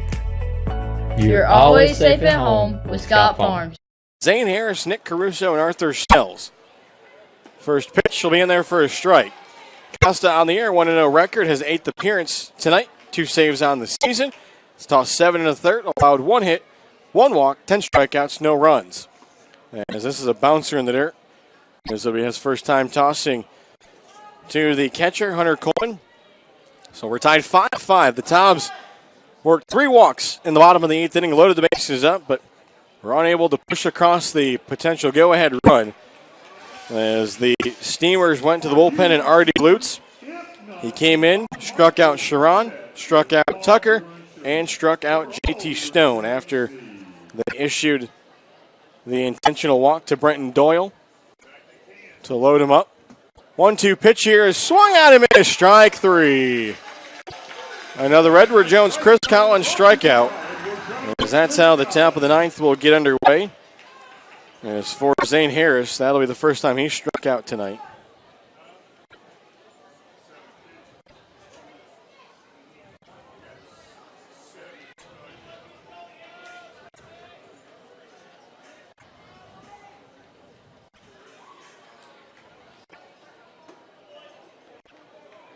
And so the first pitch here will miss for a ball.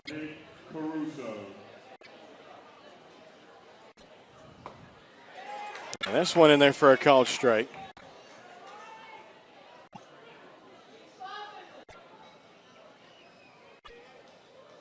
So the count on a strike, and this one going to miss is trying to hold it there was Hunter Coleman, but he couldn't get the call. So the count 2 balls and a strike, 1 away here, Nick Caruso at the plate. He swings and misses to this one. Caruso on the night has been on base once. He's singled in the 7th. He's also grounded into a fielder's choice. Grounded out to the pitcher and the shortstop. Here's the 2-2 now. And that one misses low and away. So the count full. Here's 3-2. Costa hasn't gotten in that many 3-2 counts this year. Here's the payoff pitch. And it's a called strike 3. And now happy is Caruso. And now he's going to point to the outer half of the plate. And Caruso better watch out. He might get tossed. And he is! Caruso has been tossed, and now he goes back for more. And he's going to get right up in the face of the home plate umpire. And so there goes the starting catcher for the Steamers. And now Matt Garlock comes out to have some words with the umpires. And now Rush Burrows is going to come in. So that's the first player that we've seen ejected here this year at historic Fleming Stadium.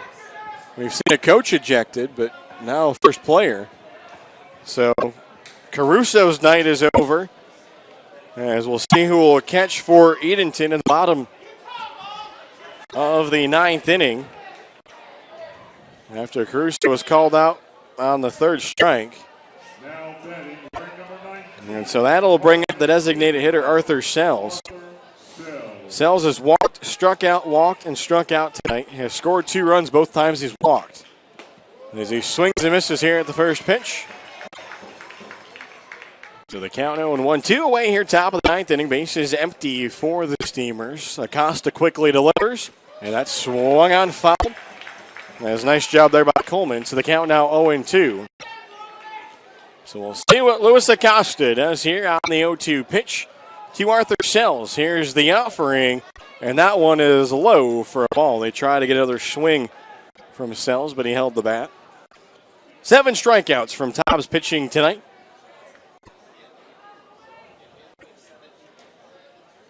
1-2 here from Acosta is in there, called strike 3. Good morning, good afternoon, and good night. As that'll send us to the bottom of the 9th inning. We'll see if that can spark the Tobs, as they'll just need 1 to send the fans home happy. As you are listening and watching to Wilson Tobs Baseball here on CPLBaseball.tv. From our family to yours, we promise the best quality in our Scott Farm sweet potato products.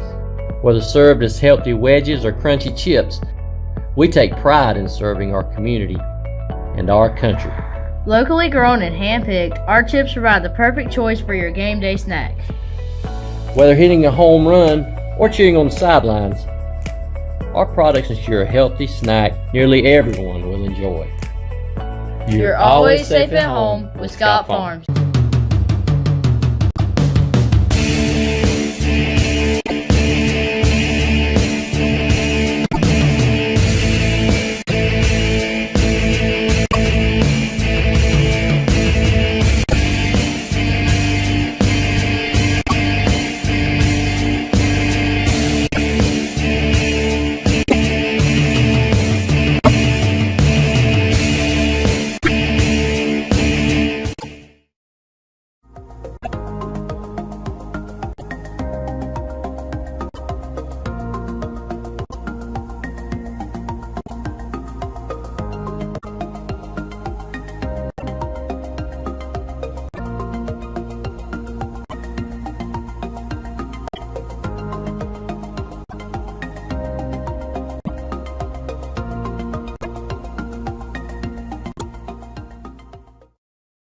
Welcome back, ladies and gentlemen. Doug Page along with you here as we get set for the bottom of the 9th inning. A new catcher in for the Steamers, as it'll be Wegman, who we saw behind the plate early in the season for the Steamers.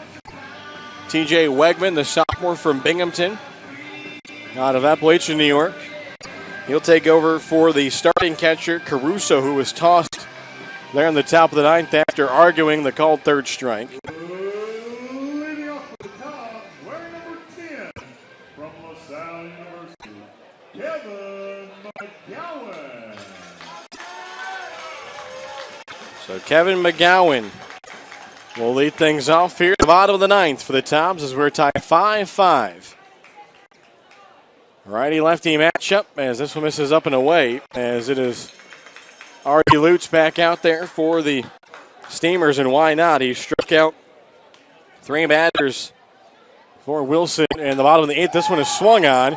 That one is skied out to center. Jefferson tracking it, makes the catch. And there's one away.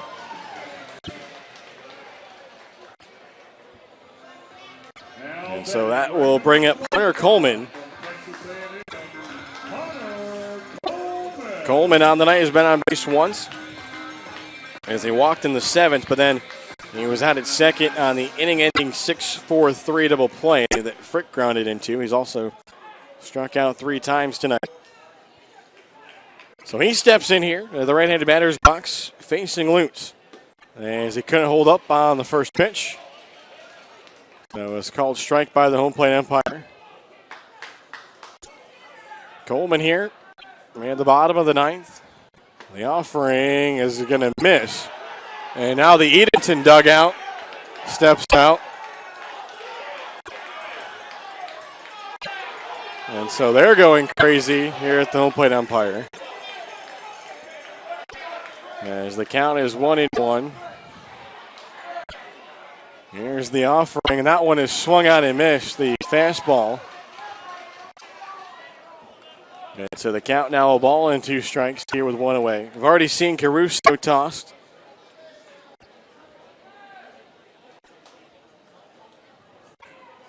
Here's the 1-2, and that one's fouled back. And so staying alive in the at-bat, Hunter Coleman. As R.D. Lutz will go through the signs here with his new catcher, Wegman. Sets up the 1-2, is swung on and missed, the high fastball. And so that'll be the 4th strikeout for Lutz.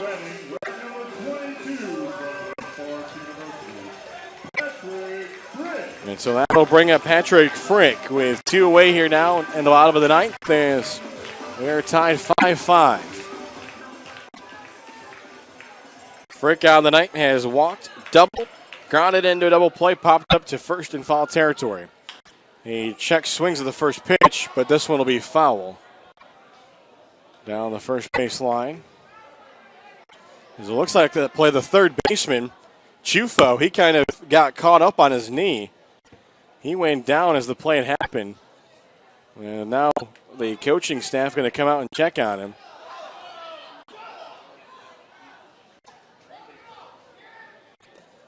And so the third baseman for the Steamers is down. As the coaches came out to check on Chufo, and now the trainer for the Tobs comes out.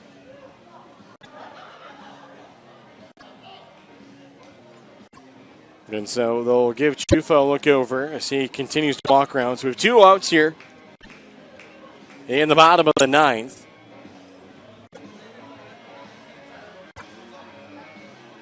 As it was a fly ball to center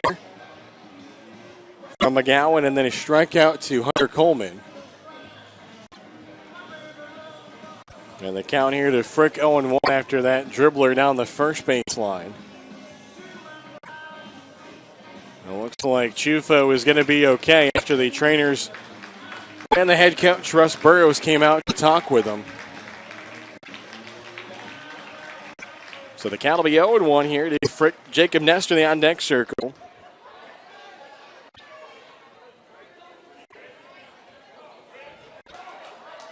As the pitcher here, R.D. Lutz, trying to work through it.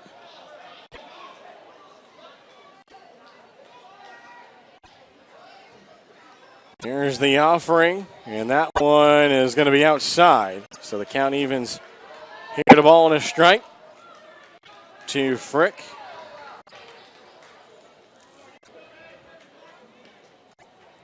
Wegman sets it outside, and that one's going to be a called strike too.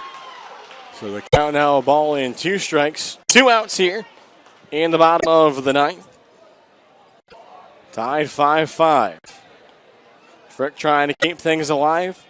Lutz trying to send it to free baseball. The pitch is swung on and missed.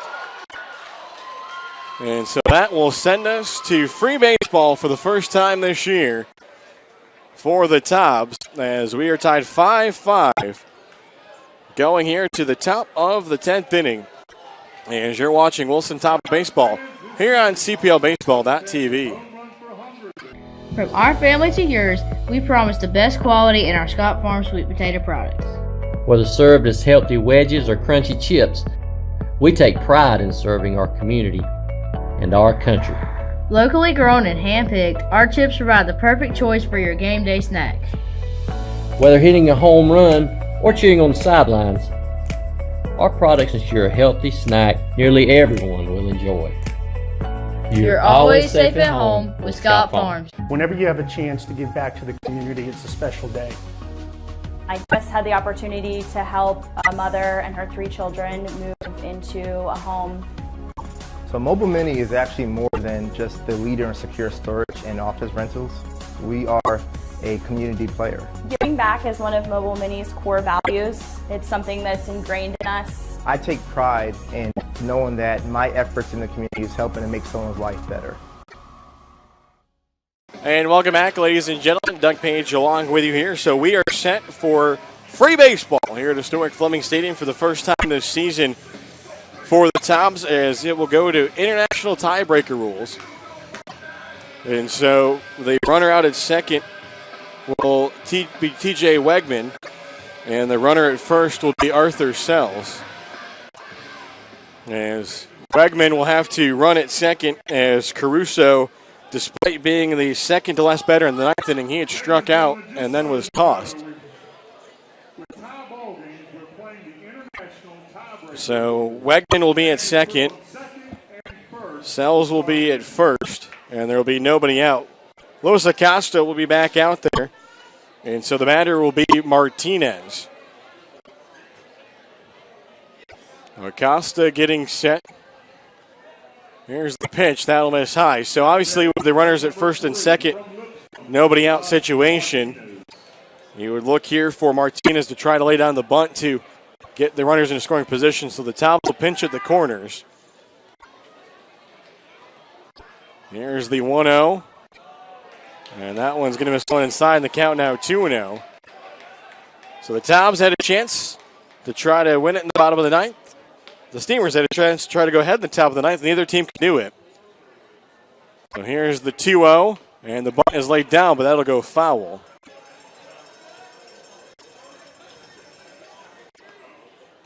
So it'll be 2 balls and 1 strike.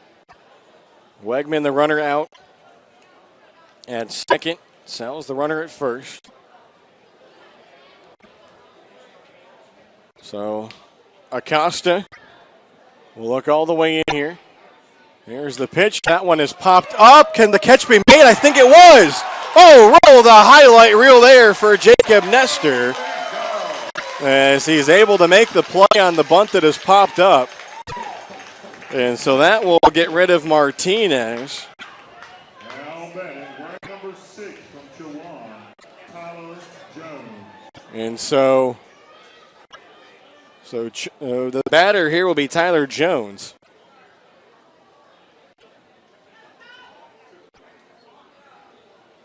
And so Jones will step in here with runners still at first and second.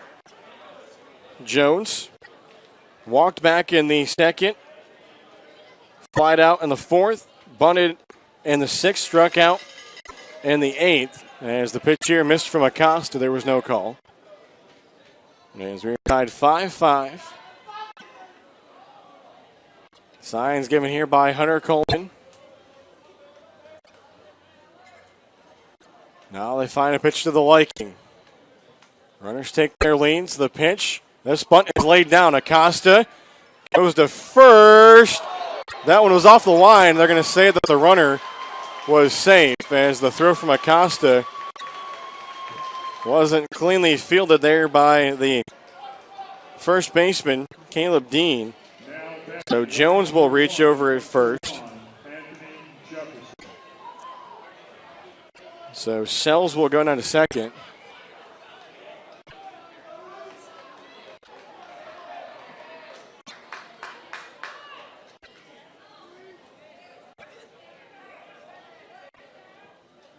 And the chair is going to be swung out and missed by Anthony Jefferson.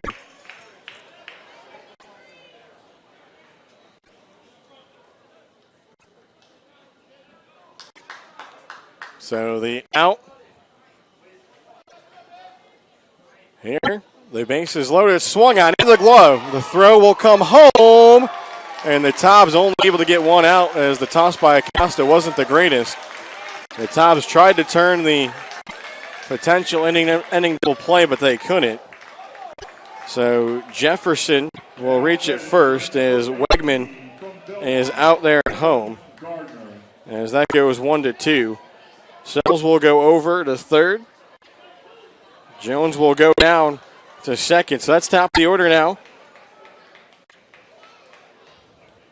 Here for Gardner. So Gardner steps in.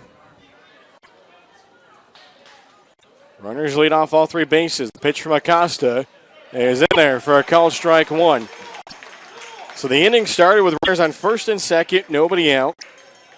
Then the batter Martinez popped up on the bunt attempt there to the third baseman Nestor. And then Jones reached it first. Here's the 0-1. That's in there for a call strike 2 as Gardner turned the shoulder. And so Acosta ahead in the count. And then the comebacker to the pitcher, Acosta, he threw home and was able to get the out on the runner there. So now the count 0-2. 2 away. The pitch is swung on, skied in the air. Somebody's got to try to find it. Frick has it, and the catch is made, and we go to the bottom of the 10th. As Gardner pops up to short. And so now we'll go to the bottom of the 10th. The Tobs a chance to try to win it. As R.D. Lutz will make his way back out for the Steamers. And so for the Tobs, they will have Hunter Coleman and Pat Frick on base as they were the last 2 batters there in the 9th inning. So Coleman would be at second. Frick would be at first. It'd be interesting to see if the Tobs wanted to try to change up those runners with obviously Stone not having the best of, or Coleman not having the best of speed. We'll see what they'll do as head coach Brian Hill talking things over with Colin Brinkley, also talking over some strategy on the bases. It's the first time this year that the Tobs have went to extra innings.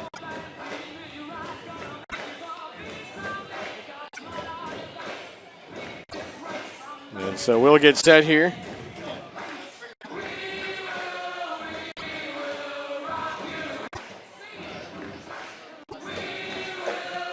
So Frick will make his way down to first. Still waiting for a runner out there at second. As the Tobs are trying to talk things over here.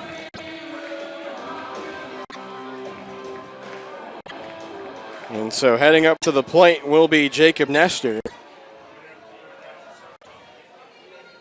And so it looks like we are going to have a pinch runner at second. It looks like Drew Brooks.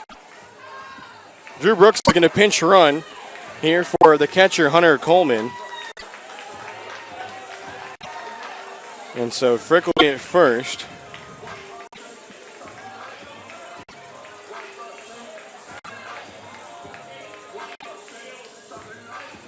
So the runner at second will be Drew Brooks, and the batter will be Jacob Nestor, as head coach Brian Hill will have to go through and do the lineup card change here.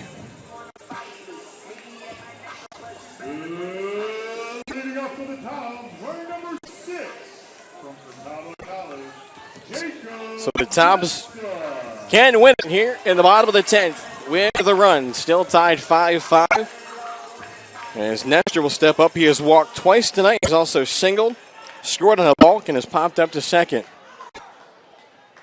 So R.D. Lutz will deliver, and that one is poked foul down the right field line over top of the beer garden.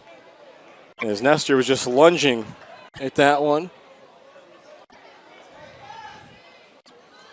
So Drew Brooks out at second, Pat Frick at first. Steamers will play in here at the corners. Nestor steps back in. R.D. Lutz gets the signs from his catcher, Wegman. And here's the pitch, and that one's outside. And the count now even. Here at a ball and a strike. We play in the bottom of the 10th inning. Trying to find a winner here between the Edenton Steamers and the Wilson Tobs.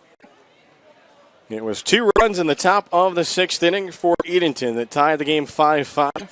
That's been the last scoring. Here's the 1-1 pitch. That one is poked in the air. Will that one be caught? And it will be held on to. Held on to by the first baseman, Harris. And then he almost had threw it away. Now head coach Brian Hill coming over to have an argument here. And now the umpires are going to get together. Don't know maybe if we're talking about some type of interference call here. Something over in the first base area, as that's where head coach Brian Hill was pointing. As he stands out just in front of the pitcher's mound here. And now Brian Hill going to go to the plate umpire as they called an out.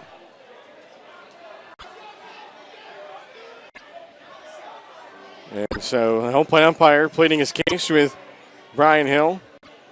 And so the out will be recorded. So that'll be a PF3 for Nestor. Runners hold first and second, and that'll bring up Caleb Dean.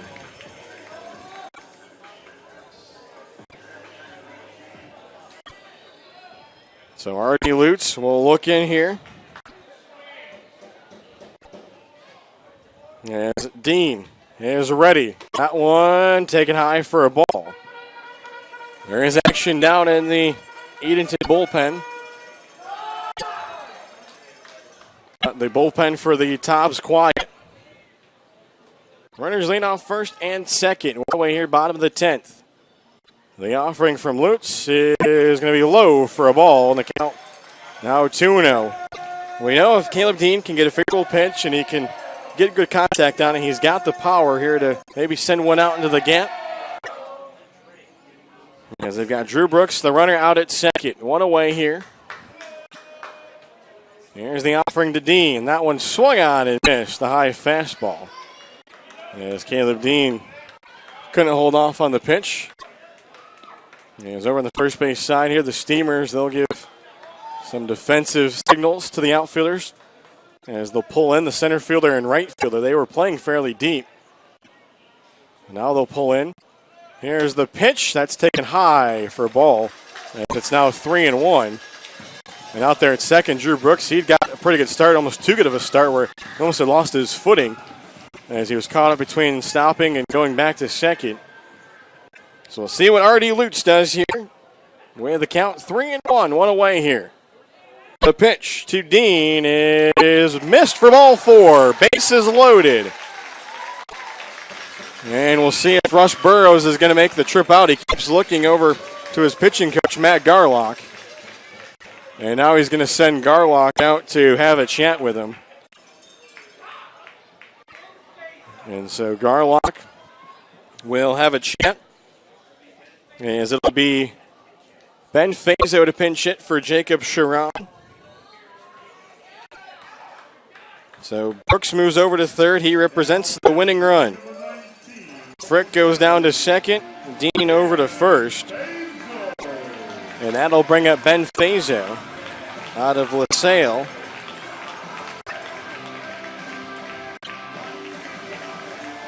So Fazo will bat here in the bottom of the 10th inning with the bases loaded and one away. Fazo, as I said, out of LaSalle. Fazo on the year with 4 hits at the plate, has 1 RBI. So a big spot for him. So the infield in, the outfielders are in. Everybody is in here for the Steamers. Here's the pitch. It misses outside for a ball. Drew Brooks as at third. Pat Frick at second. Caleb Dean at first. Only out of the inning was Nestor, who popped up to the first baseman Harrison, foul territory, made the nice diving play. So it's Ben Fazo. Here's the 1-0, and that one is going to be in there for a called strike. The infield still in here for the Steamers. Probably the deepest of the fielders would be the left fielder in this spot. He's just a couple steps back, but now he moves in a couple steps. That was Gardner. Here's the 1-1 pitch to Fazo. That one is swung on and missed. Fazo pulled off of it. And so the count is now a ball and 2 strikes. 1 out here in the inning, bases loaded. Tobs just need to get one through here. There's that one that swung on and missed as Fazo swung at the high fastball. He couldn't hold off on it.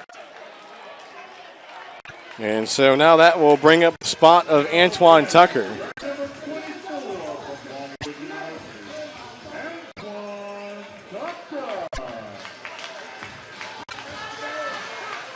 So that will bring up Antoine Tucker as they're now 2 away. And again, that pulls the defense back for the Steamers.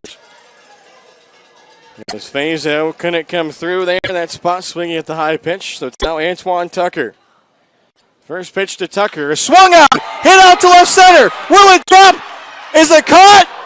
I think it was. It was. Oh boy, Gardner making the nice catch there as he saves the game for the Steamers. As that one I thought was destined to get down, but Devin Gardner wouldn't have any of it as he's able to bring it in. And so that will keep us tied as we play on to the top of the 11th. So the Tobs were able to get it loaded with one out. But they couldn't bring in the winning run. So it looks like it'll be Shamoy Christopher to come out and catch for the Tobs after Drew Brooks started as the pinch runner in the inning for Hunter Coleman. So he'll come into the number 4 spot in the lineup. And so that'll be the only change for the Tobs as Acosta will be back out there.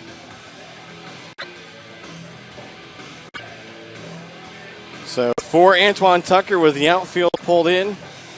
Tried to drop it in the left center field gap, but it was telling us too much, and a good beat by Gardner, and he was able to not only catch it, but also keep it. And the new catcher for the Tobs will be Shamoy Christopher out of Tennessee Wesleyan. So the runners on base here for the Steamers. Anthony Jefferson will be out at second. And it will be Devin Gardner who just made the catch out there and left over at first base.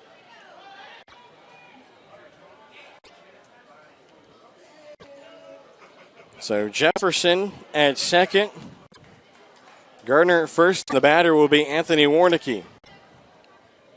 Warnicki has been on base once tonight. He walked in the 8th, flied out in the 6th, grounded out in the 5th, struck out in the 1st, also a sac fly RBI. Now batting, wearing number 29 from Long Island, Brooklyn, Anthony Warnicki. So that'll bring up Warnicki.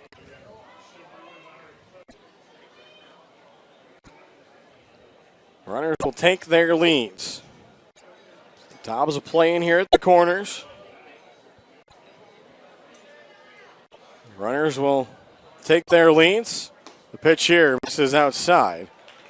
So the count will go to 1-0. So for Acosta, he came on to start the 9th inning. Pitched the 10th inning, now pitches here in the 11th. Is getting down the bunt, but will go foul at will. As Christopher just able to glove it there in foul territory. Count evens up. So for the Tobs, they were able to get the bases loaded with one away. After the walk to Dean, they brought Fazio into pinch hit. He couldn't come up with anything as he struck out, and then Tucker the fly ball to left. Showing bunt again here is Warnicki. The offering from Acosta is going to be low for a ball, and the count now 2-1.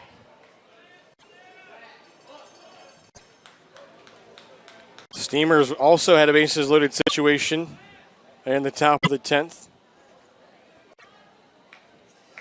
Acosta will look back to second. The pitch, as that one is going to miss, so the count is now 3-1.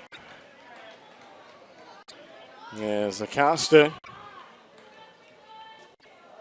in that 10th inning got a pop up to third, a pop up to short, and also had that force out at home. Here's the pitch. The bunt is down, but it's going to be foul, and the count is now full, 3-2. So Warnicki 2 chances to try to get down a bunt. Pop both of them up. Rich Chufo in the on-deck circle. As the scoreboard now clean. As we play here in the top of the 11th, but on the scoreboard, goes back to the top of the 1st. Look back to the second by Acosta. The pitch is swung on, a chopper to second. And McGowan bobbled it. Can he get the out at first? He can't. And he almost threw it away, but the bases are going to be loaded for the Steamers with nobody out. As reaching at first, it will be Warnicki. And so that'll be an error on McGowan. As Jefferson goes over to third, Gardner down to second, and Warnicki is at first. Chufo has been on base twice tonight. Acosta delivers. That one swung on off of the third baseman, Nestor. That's going to score a run. And that will give the Steamers a 6-5 lead here in the top of the 11th. And it will keep the bases loaded with nobody out. As Jefferson scores from third. Gardner goes over.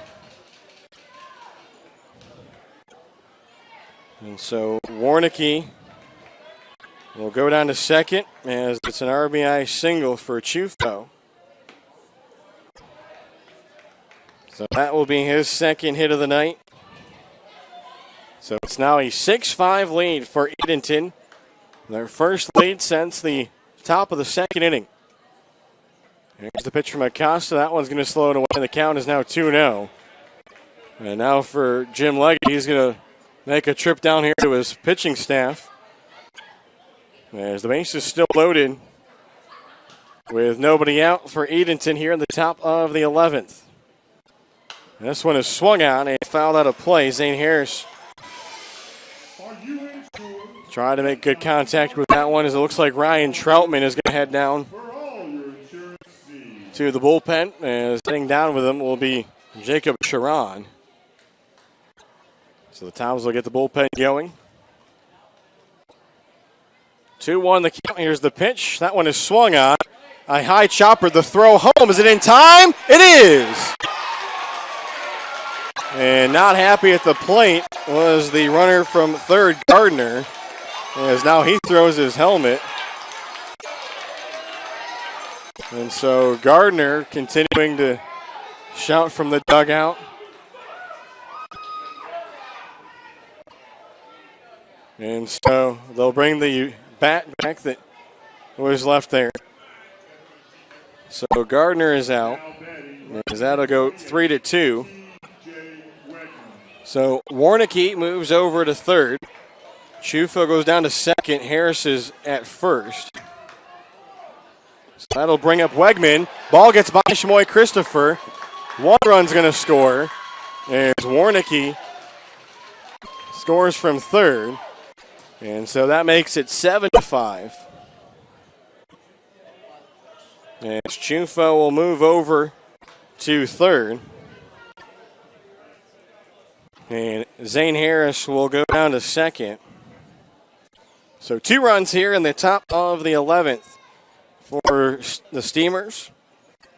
With Wegman. He swings this one, fouls it out of play. Third base side, so the count evens up.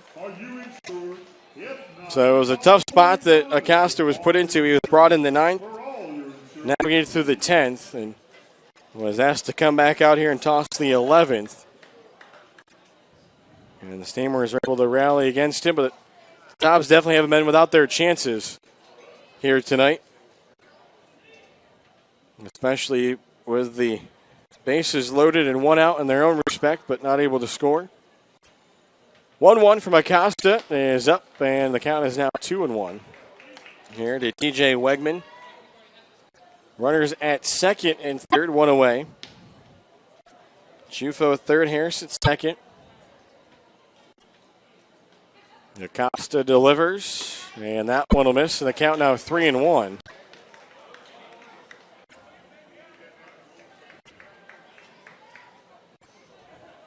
So the infield pulled in here for the Tobs.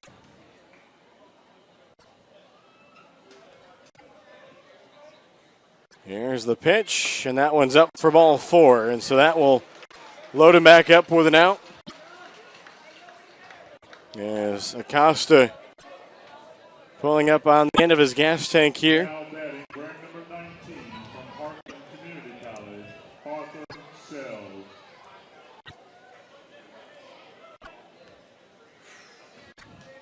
And so that'll bring up Sells.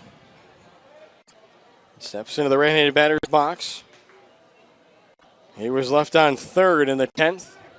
Swings at the first pitch. Sky's in the air. And that one will be dropped. And now the runner is going to be caught up Here's the throw. Do they get the runner? They won't.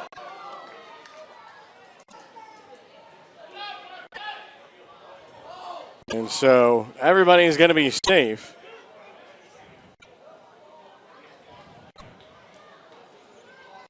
So the Tobs do get the out. There's the infield fly rule, it's called.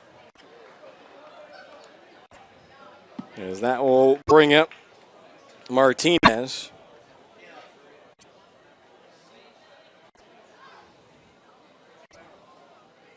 There's the pitch, and that one will miss for a ball. So Chufo still over at third.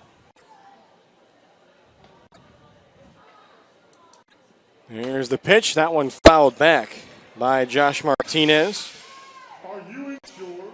If not, then call Vincent Lively with Farm Care Insurance for all your So 2 runs in here in this top of the 11th inning.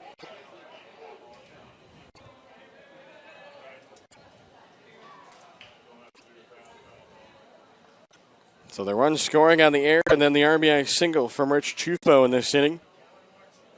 Here's the offering, and that one is fouled back into the netting. So Acosta heading the count here with 2 outs. So now the Tobs, instead of needing 1 to try to win it, they're going to need at least 2 to keep things going, or 3. Try to win it if Acosta can get out of the inning here. 1-2, it's swung on. High chopper to first. Acosta's got over there, and he won't. And so that will score another run. And so Caleb Dean came over to play it.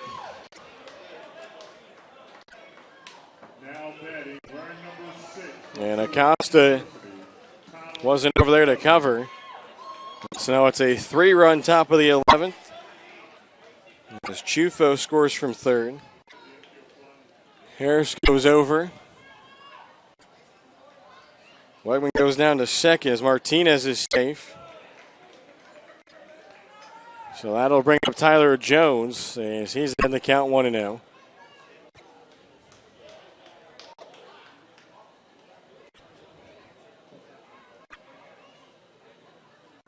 Runners take their leads.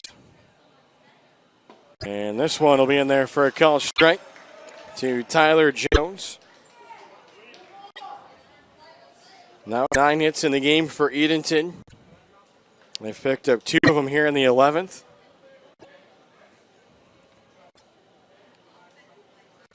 Here's the pitch. That one swung at and missed. Chamoy Christopher able to keep it in front of him.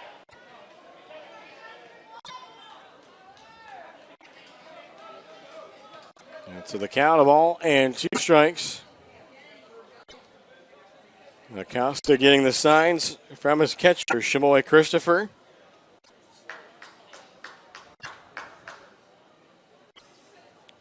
And here's the pitch home, and that one swung on down the left field line, but this one will get foul.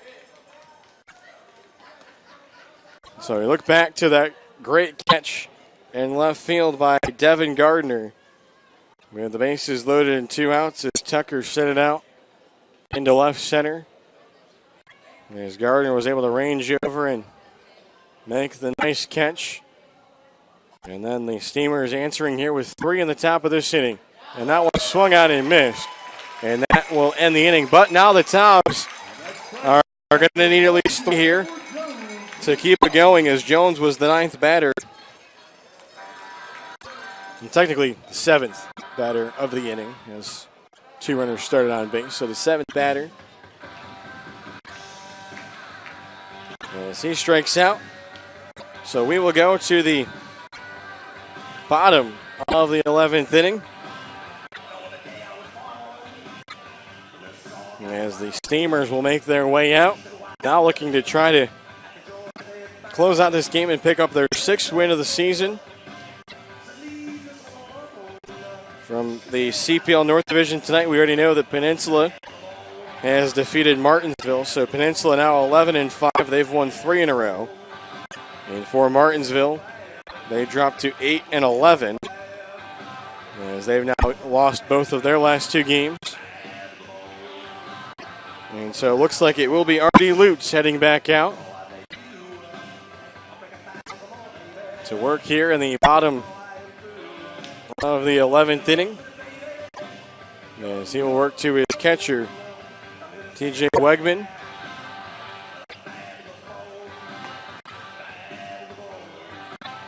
And for the Tobs, we'll see who they send out. It should be Fazo at second and Tucker at first.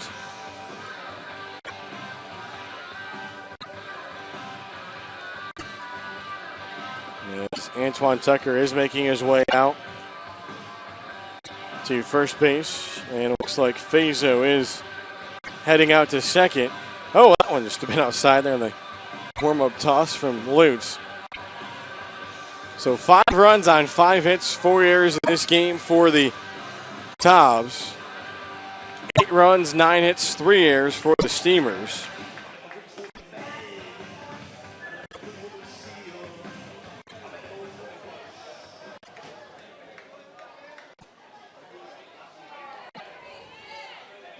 And so it's 8-5.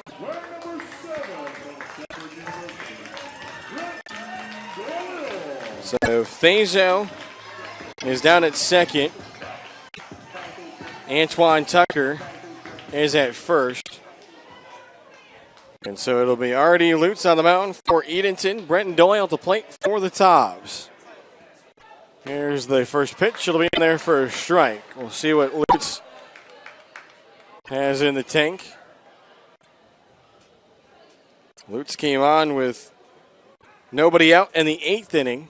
Faced 4 batters. As swinging and missing here is Brenton Doyle, as he tried to ramp up on that one. And then he worked through the 9th, a 1-2-3 inning. And then worked through the 10th, now working the 11th. So the count, there's no balls and 2 strikes. The offering is up and in. A lively fastball there from R.D. Lutz.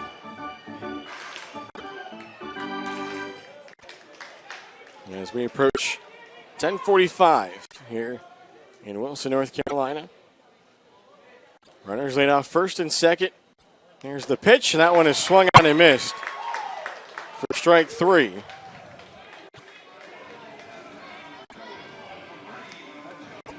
And so for R.D. Lutz, taking a look here at the stats. For Lutz, that's going to be his 7th strikeout in 3 innings now. So that'll bring up J.T. Stone with runners on first and second. 1 away. This one will miss up in the zone. Stone's been on base twice tonight. Both of them have been walks. Does have an RBI. That was back in the 3rd inning. Got the Tobs onto the scoreboard. And the 1-0 is swung on and missed.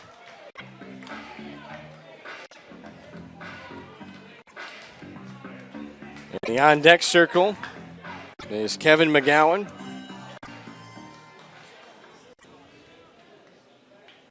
So Ben Fazo leads off second.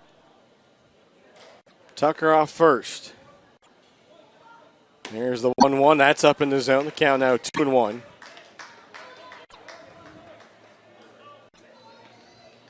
So in the game tonight, it's 15 strikeouts for Edenton pitching.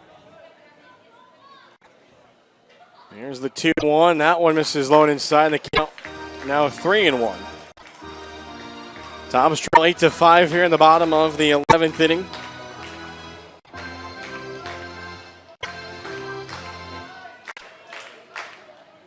Long look in here for R.D. Lutz to his catcher, Wegman. The pitch is fouled back. And so the count now full here, 3 balls and 2 strikes.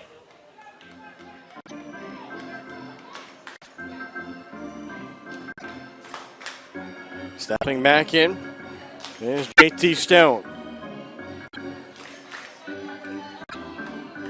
Here's the payoff pitch. As Lutz sets and delivers. And that one is swung on off the third baseman, Chufo. He's going to tag the runner and throw over. And so he'll get the runner Fazo at third as Chufo just deflected it. He kept it from going by him. And so now the Tobs down to their last out. As it'll bring up Kevin McGowan. So it's a fielder's choice for Stone. As he'll reach. Fazo will be out. Tucker down to second. McGowan with one hit on the night. As the pitch here misses up and away. McGowan had his single back in the fifth. And then stole second. Got over the third. Runners late for first and second. 2 away. The pitch. Did McGowan offer at it? And they say that he didn't. So the count will be 2 balls and no strikes.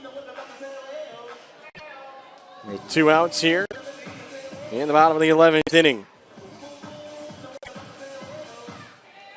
Steamers have led twice. The Tobs led once in this game. This one is swung on. That one head out to left center, going back for it, still going back for it. Falling down was the catch made, and it was. So that is going to do it, as making the catch out on the warning track in left center will be Jefferson. And that will end it, as the Tobs will drop an 8-5 decision, as Anthony Jefferson stays with it, as McGowan gave it a ride. But the hit would not fall, so the Tobs drop this one 8-5 in 11 innings. As the loss will go to Luis Acosta, and the win will go to Artie Lutz. As we'll take a look here at the final scores from across the Coastal Plain League. As a final in 10 innings, High Point Thomasville defeats Ashboro 11-10. Also in a final, Wilmington defeats Fayetteville 6-4. Forest City hangs on to win 5-3 against Gastonia. Peninsula, they defeat Martinsville 3-0. Also, Morehead City defeating Holly Springs 3-2. And Savannah defeats Macon 8-3. Lexington County and Florence, that game still showing in the top of the 9th, with Lexington County leading 10-6. And so the Tobs will be on the road tomorrow night in Martinsville to face the Mustangs, and then they'll be on the road Saturday night against Peninsula before returning home for a doubleheader on Sunday. So the win goes to Lutz, who's 3-0. The loss to Acosta, now 0-1.